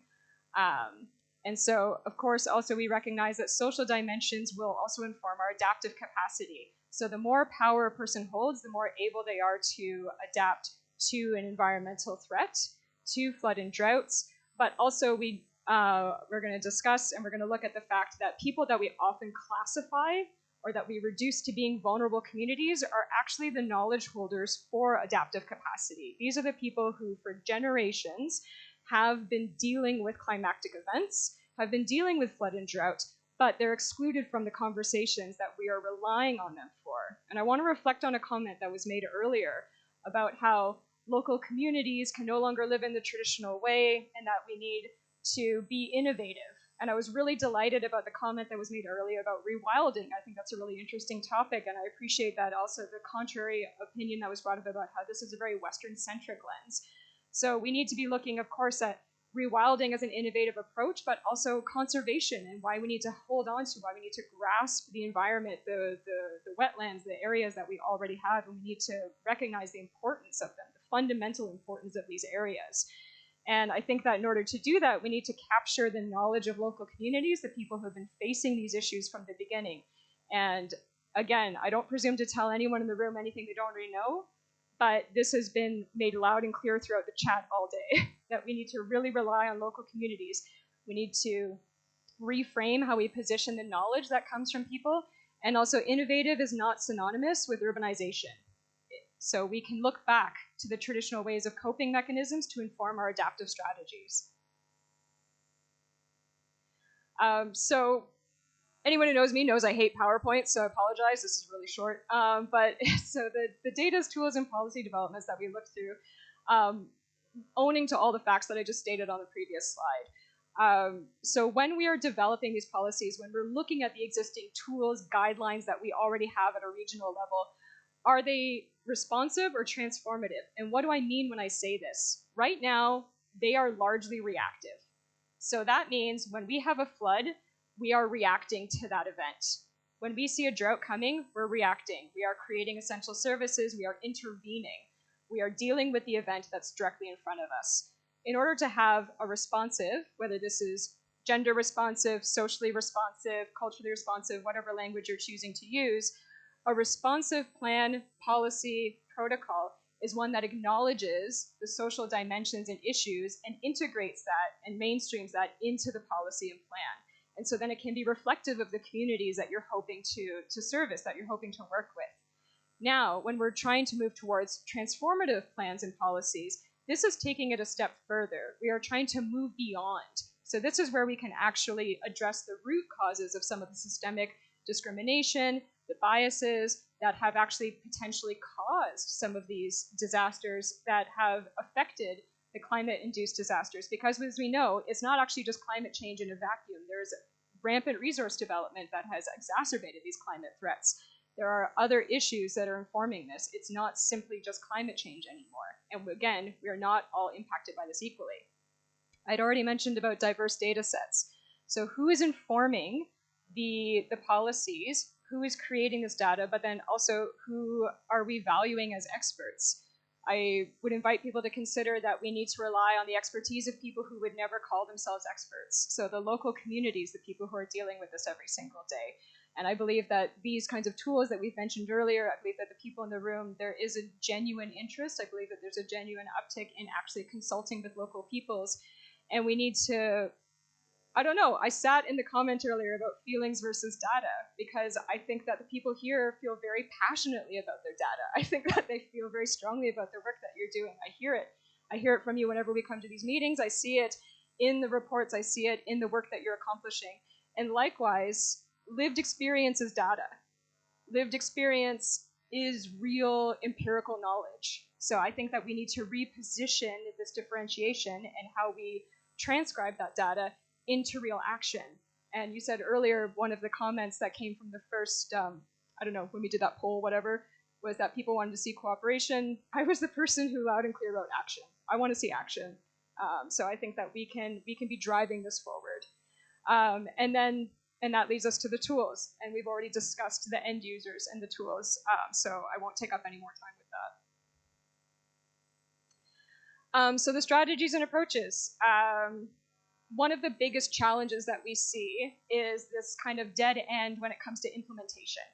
So again, I've said there's a great deal of passion and there's a great deal of actual buy-in at this stage in terms of people getting on board with creating really comprehensive gender action plans, tools, guidelines. If you go through the MRC website, the ADPC websites, there's an abundance of amazing tools and resources there that are focused around gender equality, social inclusion, and about how to work with local communities. And of course, I would also encourage people to look towards your local communities for the resources that they have and see where there's alignments, see where there's complementarities, and then also see where you feel conflicted and see where you could be learning more and relying on the knowledge that's coming from the local communities. So I would encourage people to look for why is there that stalling when it comes to the actual implementation? Is it a funding limitation? Is it a buy-in issue? Is it the fact that things are not being equally integrated throughout all programs? We've talked a lot about integrated water resource management. Take a social inclusive integrated resource management approach to all your work. It should be genuinely mainstreamed across all your work, because if it is siloed, it will not have buy-in. It will not be successful. It will not be sustainable. So when I say to address the system, not the stereotype, two really key examples I can give is one, that the women are vulnerable. This is a stereotype. Stereotypes can be rooted in some truth. Women in emergencies are more vulnerable than men. Youth are more vulnerable than adults. But what is the system that created this stereotype? Why are women more vulnerable in emergencies? Why are they subject to gender-based violence in shelters? What enabled this, and how can we address the root cause of that? Another stereotype is that governments are weak. That is, I think, an easy laurel to rest on in order to limit mobilization. Governments are not innately weak. Perhaps they lack funding. Perhaps there's colonial legacy that has limited people's ability to move forward. We need to be addressing these systems, not the stereotypes, and not using them as an excuse to not move forward. And so I say we need to reflect on the biases and assumptions that we personally hold, that as institutions that we uphold, that are in our policies and in the language that we use towards a people-centered approach. And people-centered approach is right on the MRC website. It's in a lot of our own mandates. And people-centered approach strictly means to go away from having this very one-way approach dialogue to bringing people back to the heart of the work that we're doing. So I think that that is, again, a lot about what the space is dedicated to. And then finally, I just say that to recognize that gender equity and social inclusion strategies and work is not a one-size-fits-all, and I think someone already mentioned this earlier. But if you do actually look at practical toolkits, guidelines, and exercises that exist, these will not necessarily work imprinted in another environment. They could be culturally or contextually inappropriate where they work in one environment but not in another. So this is why consultation with local communities is so critical, because you can really take the best parts of existing exercises, existing tools, and you can adapt these. You can work with local communities to find out what works best. You share and you learn best practices with each other. And so that's why you need to also recognize that this is a long-term, constant process, and why I encourage people to treat your gender mainstreaming strategies as living documents. So a lot of the data that we use to inform our plans and policies can be decades old, because it takes so long to acquire. If we're really going to actually get this information from local communities, by the time the plan that we developed maybe 2 years ago from data that we acquired 10 years ago no longer reflects the demographic and the community that we're actually trying to work with. So keep this going on an active rolling basis. Keep it as an open document. Keep it as something that you live and breathe throughout your work every single day, and it will stay relevant, it'll stay sustainable.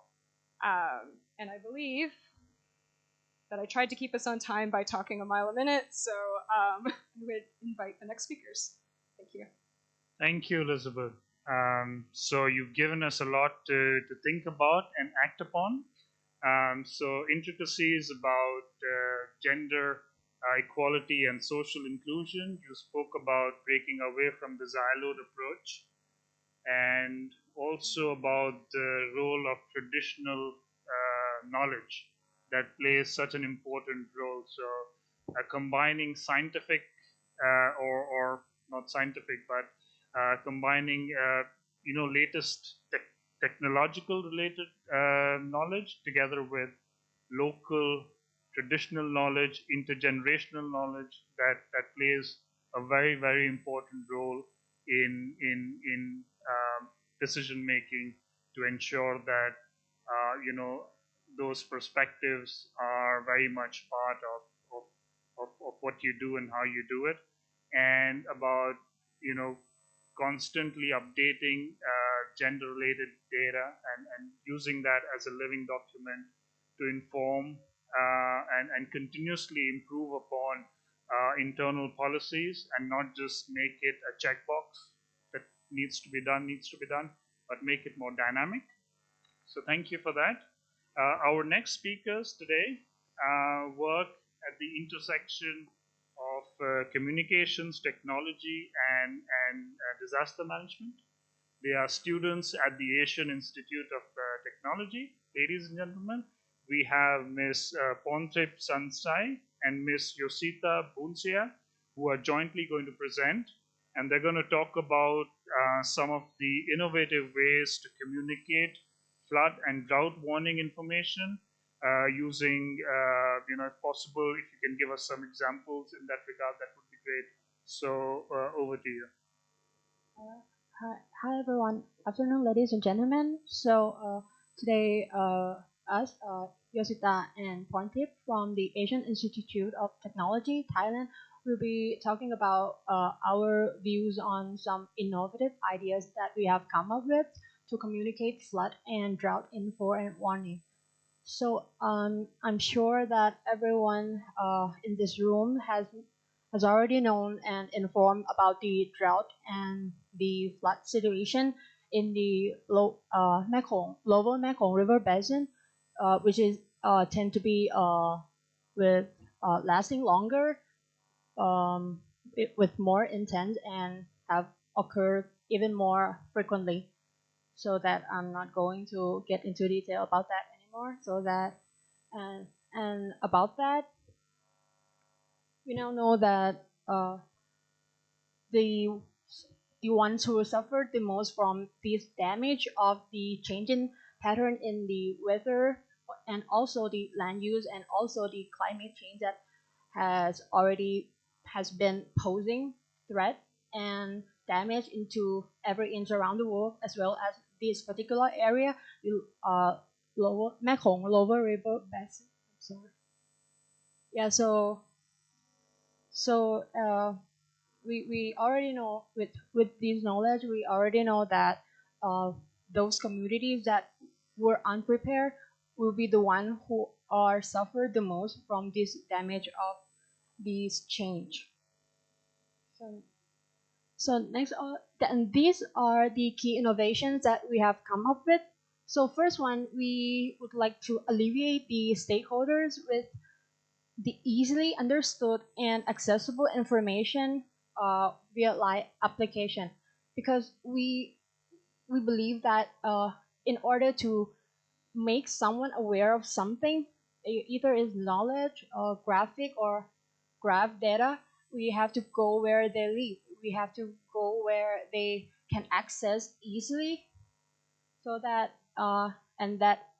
and line application is what we find as a potential social media platform, so that we have come up with this one. And secondly, we'd like to use a simplified, informative information. And for this, we would like to sum up. I'm sure that every one of you has worked and the data that is already in excellent quality and condition. But I'm talking about the local communities, the local groups, the riparian groups that are living in that particular area, that some that are not from technical background, so that they cannot understand what we are trying to communicate to them.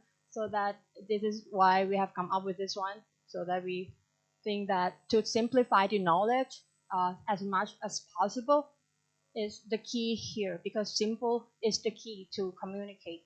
And lastly, to raise awareness of what we have developed or the application, because what's the point if there is something that this good but no one knows about it, no one knows how to use it, no one knows how to pick up from it or take advantage from it, so that it's nothing, right? So that we come up with it is the last one. The last key is to promote.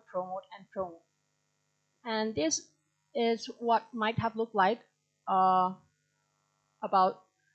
maybe someone have heard, or maybe some from Thailand have heard the Moprom application, which is an official line account that you can befriend it and get your vaccine certificate and many other things, as you can see on the menu panels.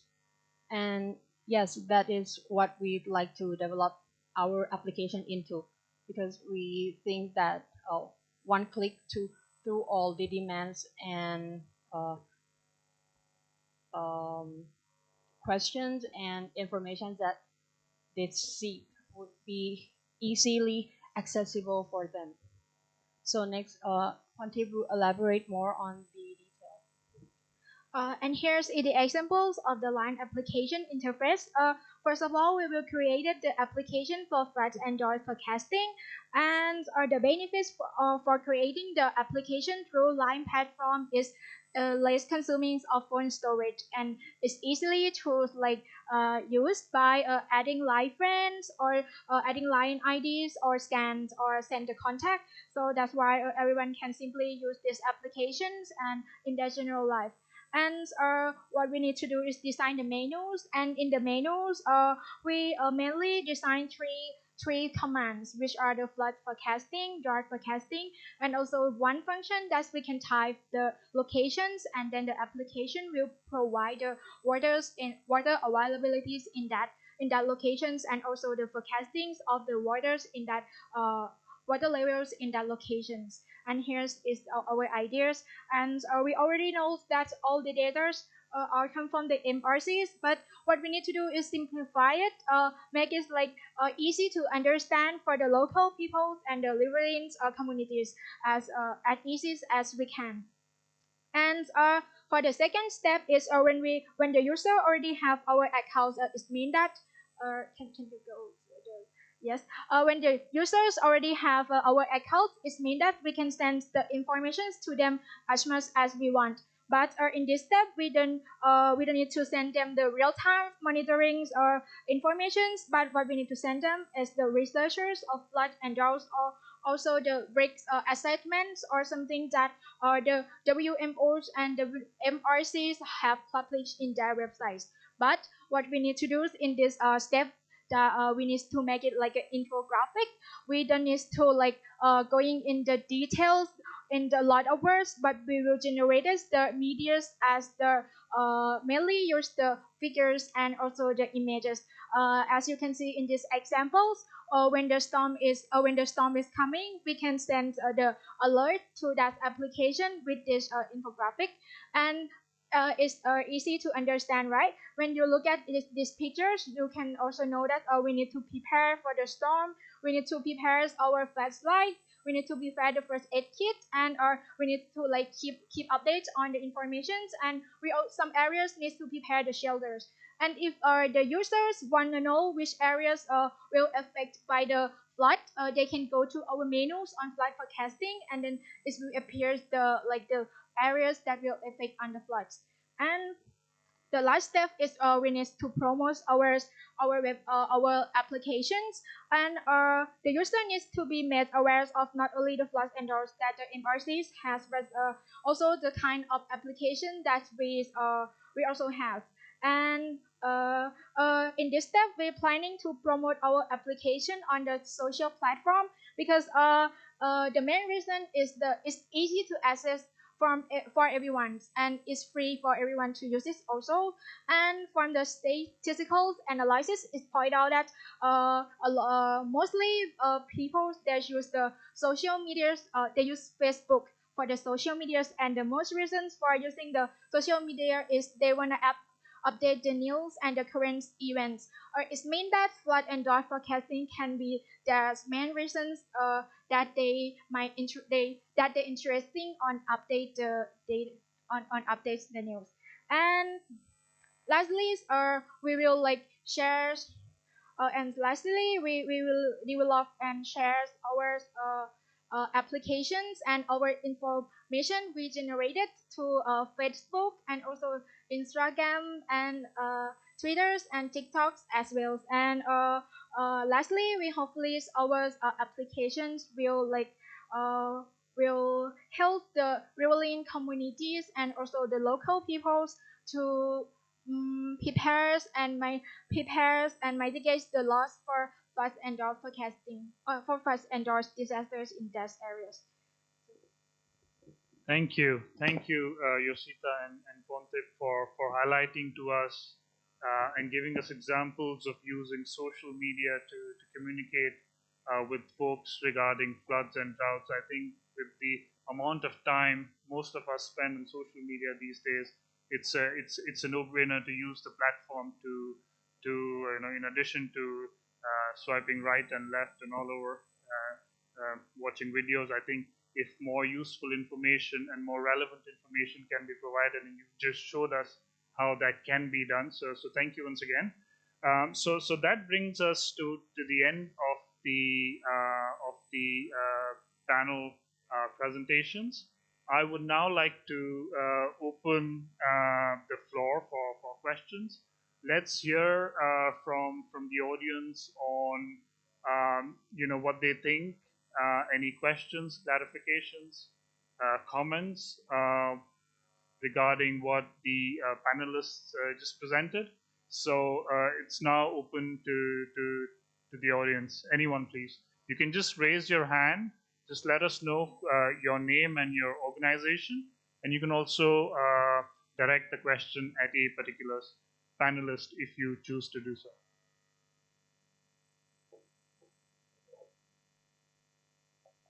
All right, we have a hand at the back. Let's get you a mic.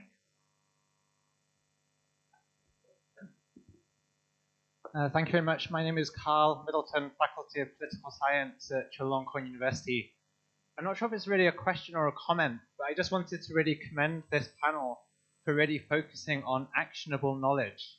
To pick up this theme of action, I think this is maybe something that's not paid enough attention to, that knowledge production is a process, and ultimately, I think in meetings like this, the question is like, how can knowledge inform actions? And I think even on the MRC website, I remember reading it maybe a year or two ago, looking at the design of the information system, that it had categories of, I think it was data, information, and then evidence. I think it was a schematic like that. So data being the sort of the numbers that are being presented, and then information being the analysis, and evidence being how it can actually inform action. But I think then also, as I think it's Elizabeth has brought up, the importance of thinking about innovation, and I think design thinking. I teach a course called Innovation for Inclusive Development that uses design thinking, that recognizes that problems are not really those that are kind of described by experts, but they're faced by people in certain circumstances.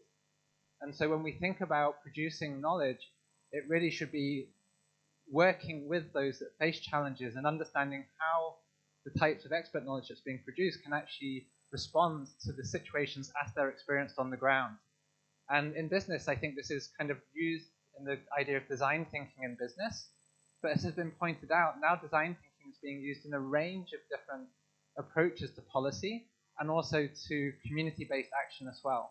So I think this kind of shift in perspective from expert knowledge from the top down to co-producing knowledge and putting different types of knowledge together to be able to respond to the situations that community face is really important, and I appreciate the panel for this. Thank you. Thank you very much. I think you correctly highlighted the importance of design thinking and putting that at the center of the whole process of developing these forecasts and tools and getting the information out. And that's something that also we try to do for the work that we do. We call it a service planning approach, but the theory is central, is identifying the problem, identifying the challenges from the people who have to use that kind of information, and working backwards to see how their needs can be best addressed. One more question from the floor before we wrap up. We have a hand there. Thank you, Apichai. Well, this panel, unlike some of the previous panels, I think these are all young people. Huh? I think, yeah, representing the young and future generation, which is an encouraging sign. Gen X. And I think I can also relate when I first started as a professional career was at AIT, right? I did not study there, but I started my first career in water resources management at AIT, and the project that I was first assigned to work on was actually rainfall and drought conditions in northeast Thailand, right? But this was, of course, 40 years ago. No handphones then, no of this social media. We were still just punching cards on computers and things like that, okay? So it's a different world, but we still face the same problems. We're still talking about flood and droughts, like 40 years ago when I first started. But okay, don't get discouraged. I think you have much more advanced tools and things that we discussed now. So I would encourage the two young ladies from AIT to continue and persevere, and one day you'll find success and hopefully be well rewarded. And also to Keith, I have also spent several years at ASEAN Secretariat, and I also headed the ASEAN Foundation. So I know the AHA Center very well, although I have never worked with them. And so it's good to know that, now the ASEAN and MRC has quite close relations. I think thanks to the CEO. We have, I think, water security, ASEAN Water Security Dialogue every 2 years. There's an MOU between, ASEAN and the two secretariats. And I think disaster management is certainly one of them. And I think this is important because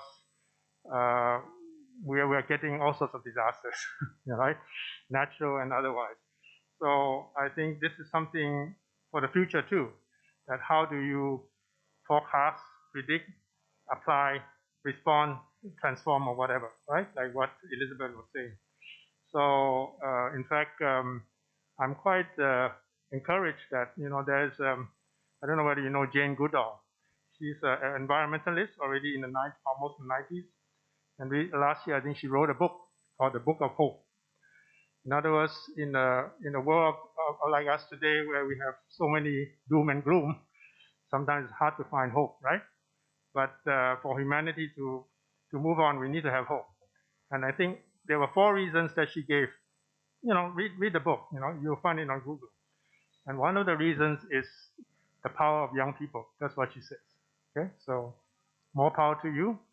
We will help you. You can come and talk to me as an already almost a 70-year-old, but I think we can learn from each other and we can help humanity move forward. Thank you. Thank you so much, sir, for sharing your experience and for your word of encouragement to our panelists. I wish we could take more questions. I think in the interest of time, we are going to wrap it up. So before I do that, a very, very thank you to all our panelists, Keith, Elizabeth, Yosita, and Ponte. Thank you very much for taking time out to be here today and share your thoughts and experiences. A round of applause for the panel, please. Thank you.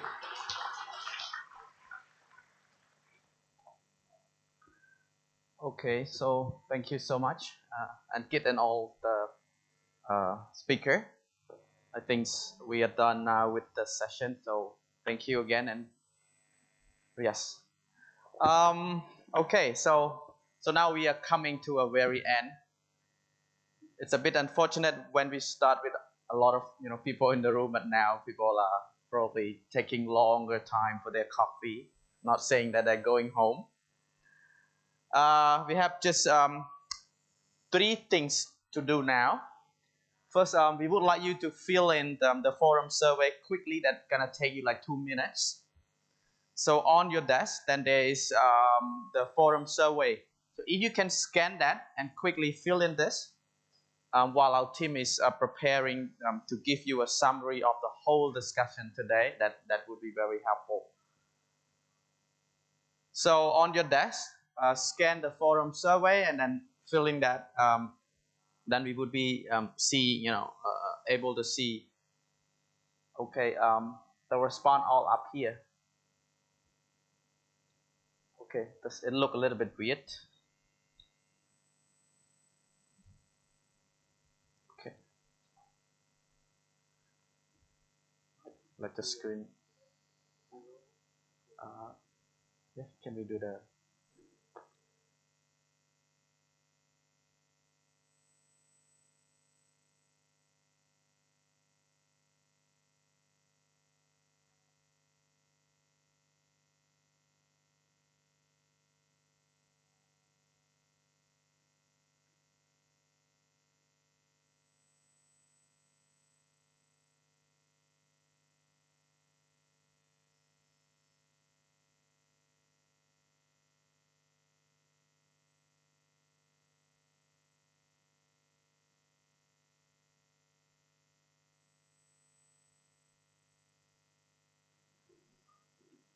Okay, please let us know if you have any question about the questions. Mostly they are multiple choice questions.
Some of the question is about your level of satisfaction about, say, for example, different session.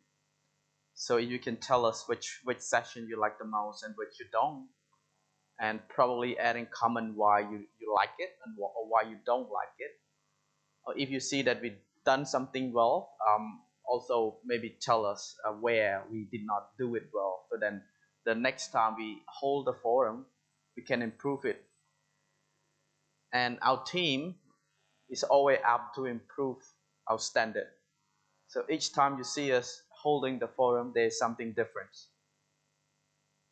And this also goes with Dr. Analak, the CEO, new vision for us to be more on par with technology. So we hope to bring more of that to you. How many of you have done the survey? Can you put your hand up if you have done? Okay, like 80% not yet. Okay, please take your time. Or maybe I should shut up a little bit so that you can think peacefully.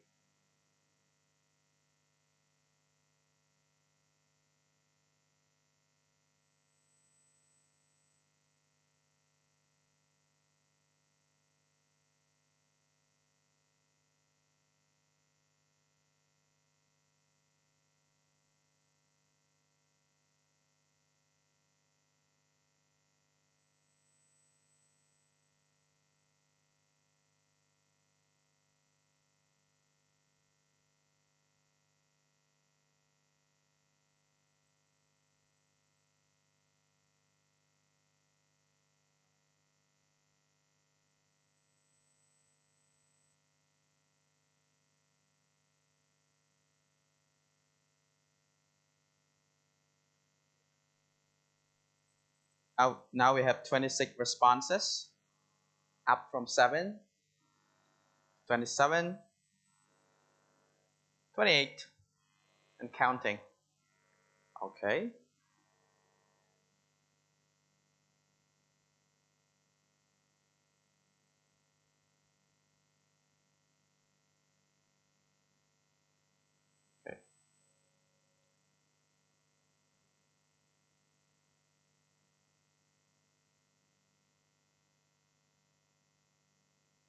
Okay, I think we can move on while you're still doing this. So if our team can put it up, the forum key messages that I'm going to give you a quick summary of what we discussed throughout the day. So the key messages is captured around the 4 discussion throughout the day. Okay, can you see it? Okay, maybe not so clearly. So basically, there has been 4 sessions that we've gone throughout the days. First session is on joint study between the MRC and the LMC Water Center. So as we heard from the discussion that this joint study is a strategically important study as it is done by jointly conducted by 6 countries through which the Mekong River flows. And the study aims to provide a fuller picture of the causes of drought or the changing pattern of the whole basin, therefore hoping to provide a recommendation that are appropriate for action to be taken, including adaptation strategy, as well as looking at timely notification of water flow from upstream.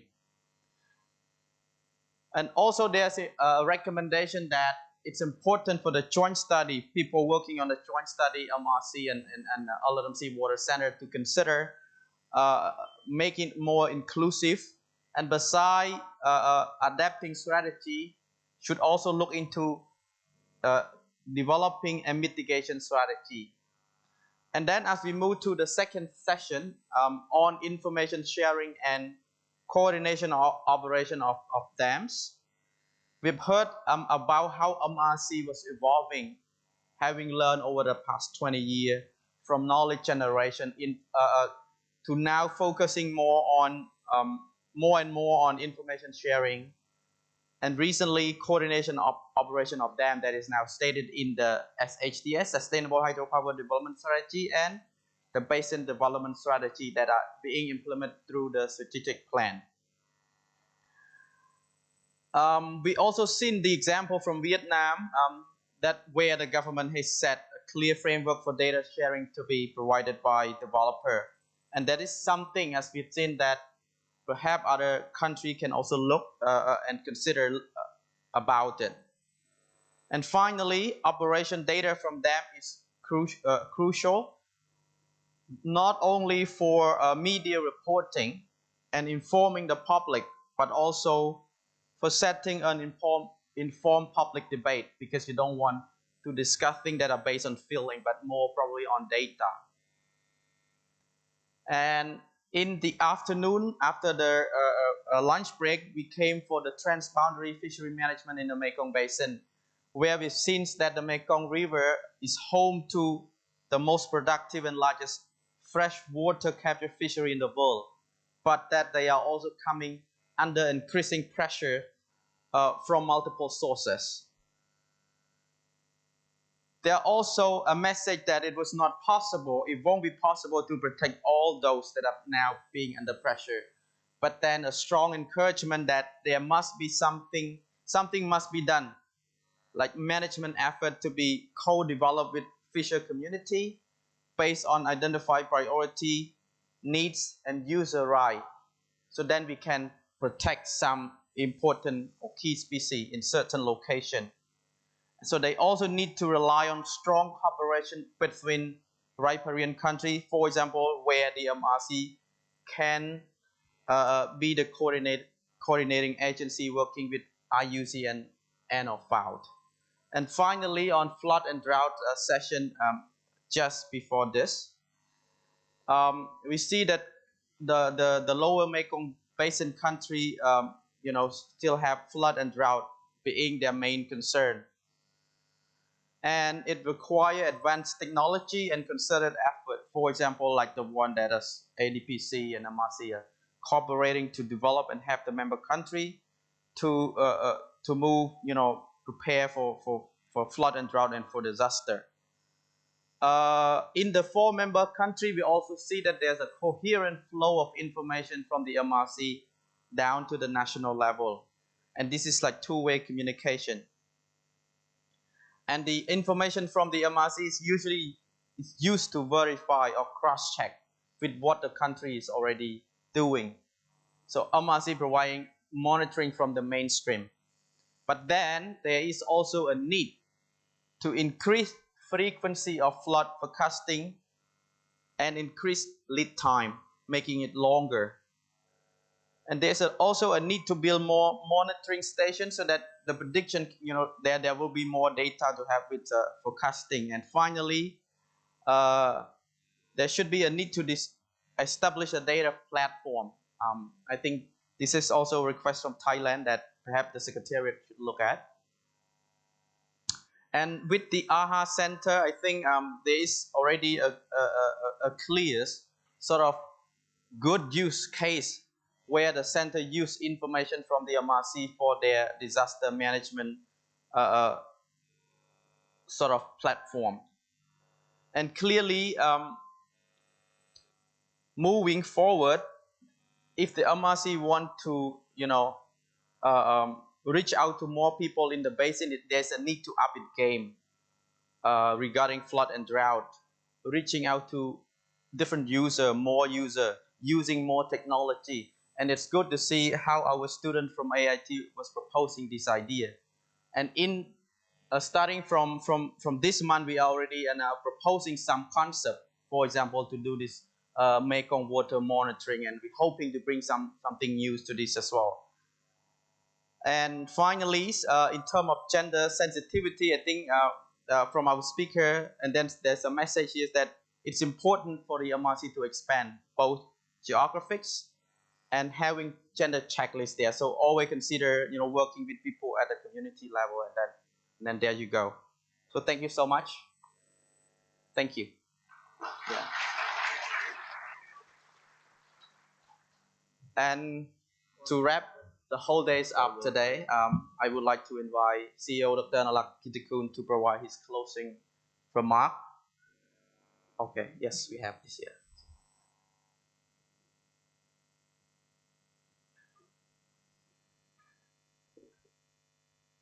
Thank you, Supiak. Yeah, I have an easy job, just to not to some. Hello. I think the team did a great job of capturing the key messages, so I will not repeat them, as pointed out by Sopiet. And I just want to highlight what I understood as the four key: greater recognition and understanding, and the willingness to work together. I've been in this business for maybe over 10 years, and I just think back of how 10 years ago, what it was like, and now. And through the conversation we had at this forum, I think the first greater recognition is that everybody, I think, have a common understanding about the basin-wide challenges, even for previously taboo or sensitive topics. You know, if I was standing here in front of you, say 10 years ago, some of these things I could not talk about openly. So I think it's a credit to the stakeholders, to the countries, to the MRC, for creating this process where we can speak a common language on the common challenges of the basin. The second greater, because of this first greater recognition and understanding of the common challenges, I thought that there's a greater willingness now between upstream and downstream countries to take action together. For example, between the Lansang and the Mekong, you know, in terms of the joint study, beyond technical exchanges and knowledge sharing. You know, we're talking about adaptation strategies. We're talking about joint actions, right? So I think this is a real improvement. And for the SHDS, between upstream and downstream countries, to begin talking about coordination, cooperation mechanism for dams. I mean, can you imagine this 5 years ago, 10 years ago?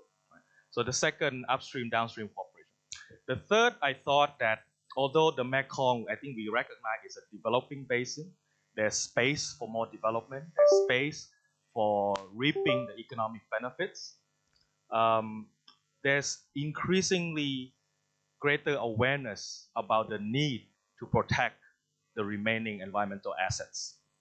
You know, key fish habitats, we're talking about floodplains, we talk about wetlands, things. So I think everybody understood this need, and I think it's good. And finally, I think through both the either gender vulnerability lens or youth lens or the targeted community lens, there is a increasing recognition and willingness to make more meaningful use of forecasted data and information.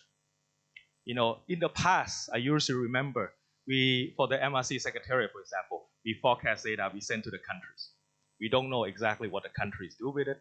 The countries at the central level use the forecast data, send to the provincial level, to the community level. Some of them don't even, know what happens with it. So, but I think now with this conversation, etc., there's a greater awareness, increased recognition that we need to do more, and we need to make our technical products more useful, more meaningful to the countries.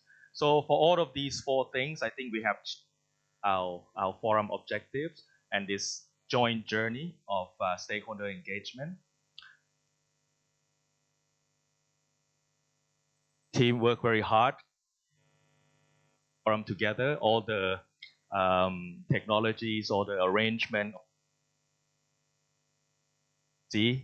have been well put together, and it reflects in the survey, I think.